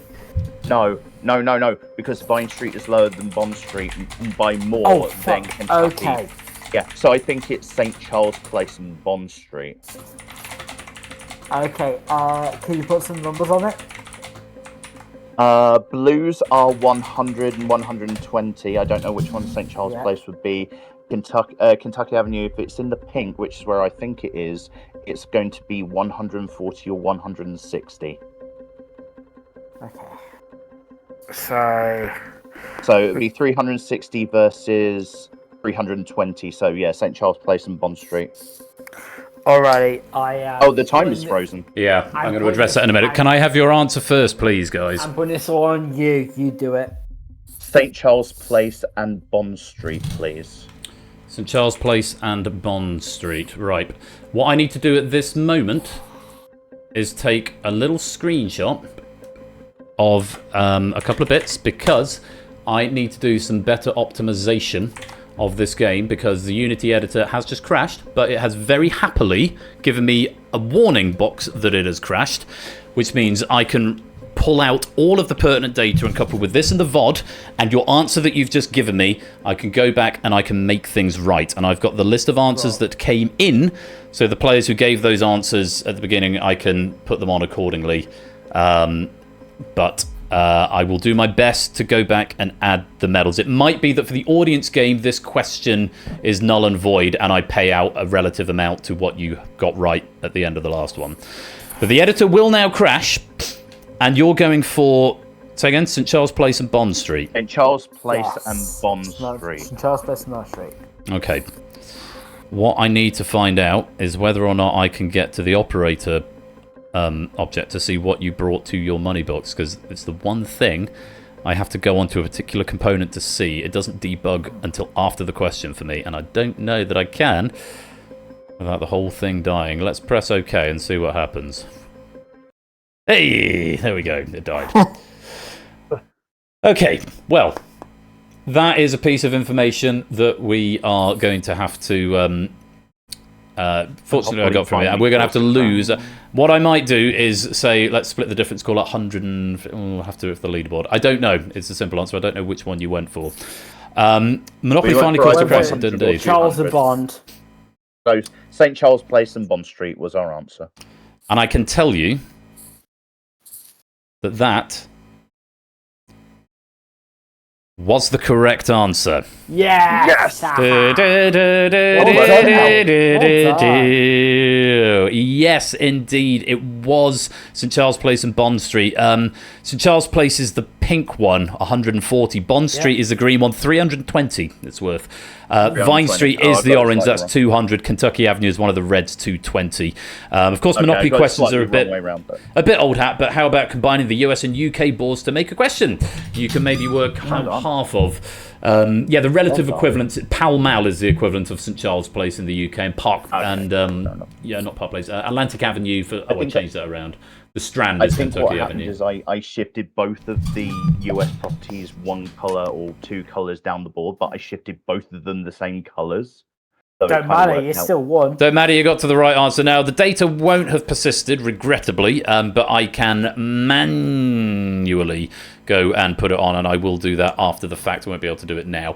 But I think I need to do some optimization of that game because it is drawing a lot of power and a lot of things were slowing down.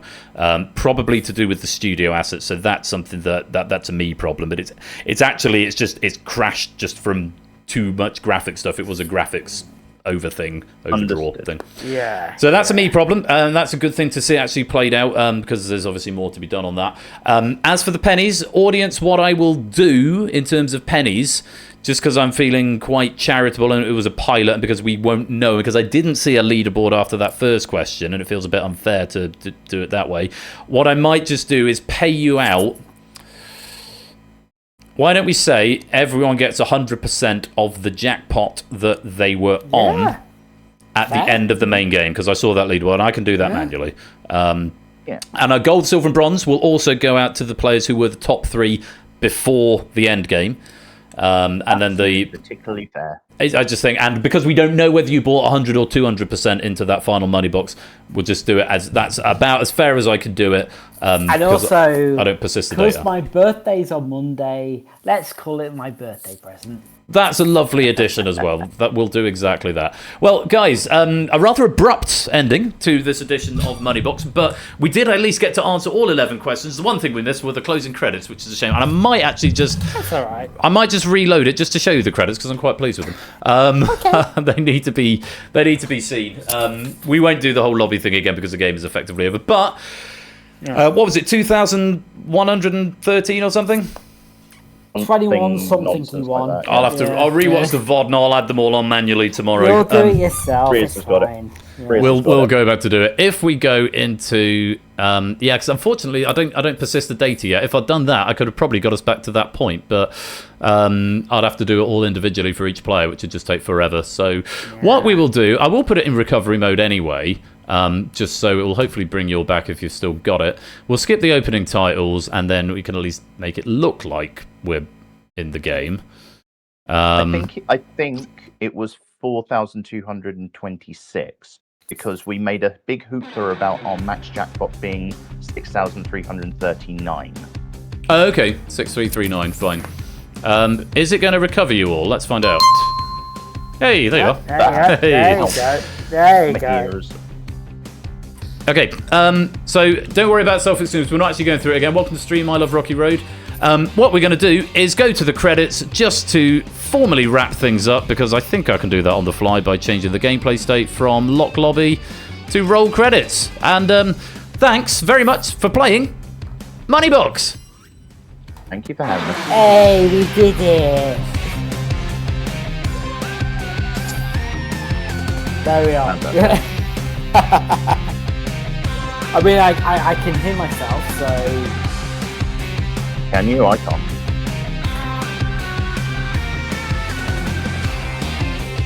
Yeah, the stream's not saying it. Stream, if you can hear me, please type the word chicken.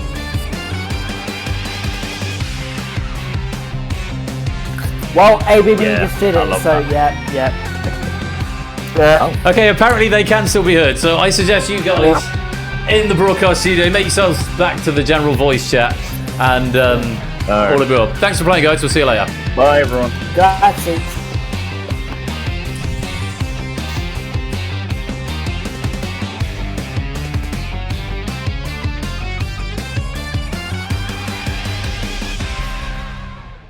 And yes, they are very ITV, aren't they, Lupine? That was the look I was going for with those credits. I've actually made it slightly too big for ITV. They should be a bit smaller, but I thought I wanted to use it. And yes, we got the Q dot back because it's a fun format with an actual studio. So, gang, they won't have added on your pennies there, but I will go back and I will treat the end of the game as the end of the main game. I will apply medals from that point. And I will go back. I'll take the time. It'll take me about 10 minutes just to manually add on the pennies that you had at that point, and I'll give the leaderboard position to, because there's a leaderboard for this as well, to JR and Oni. Hopefully, that was good fun. And yeah, welcome your thoughts. You got the final questions wrong. Well, I've noted in suggestions I need to have some pity pennies in case players both get the final question wrong. I need to do something like, I don't know, 100 pennies per question plus your jackpot finals. Anyway, yeah. I need to do an and breathe as well. Obviously, there's something drawing an awful lot of graphical power out of that because I've never seen that crash before. So I hope you all enjoyed it. If you have got any further thoughts or comments, pop them into the Discord, into the suggestion channel. I'd love to hear them. And that'd be fab. I'm gonna leave it there. I'm gonna call that a victory because the game almost got to the end without crashing. And apart from a couple of general format suggestions, a couple of graphical things, there's nothing major that went wrong. Moneybox imploded and coins went everywhere. Yeah, they did. We are going to go and raid someone. I think it's going to be Nico Hart DJ. Nico is DJing tonight. We haven't raided him for a while. Good guy. He's been on a couple of streams, and I do love a DJ stream. It'd be good to sit in the background. So we're going to go and raid him.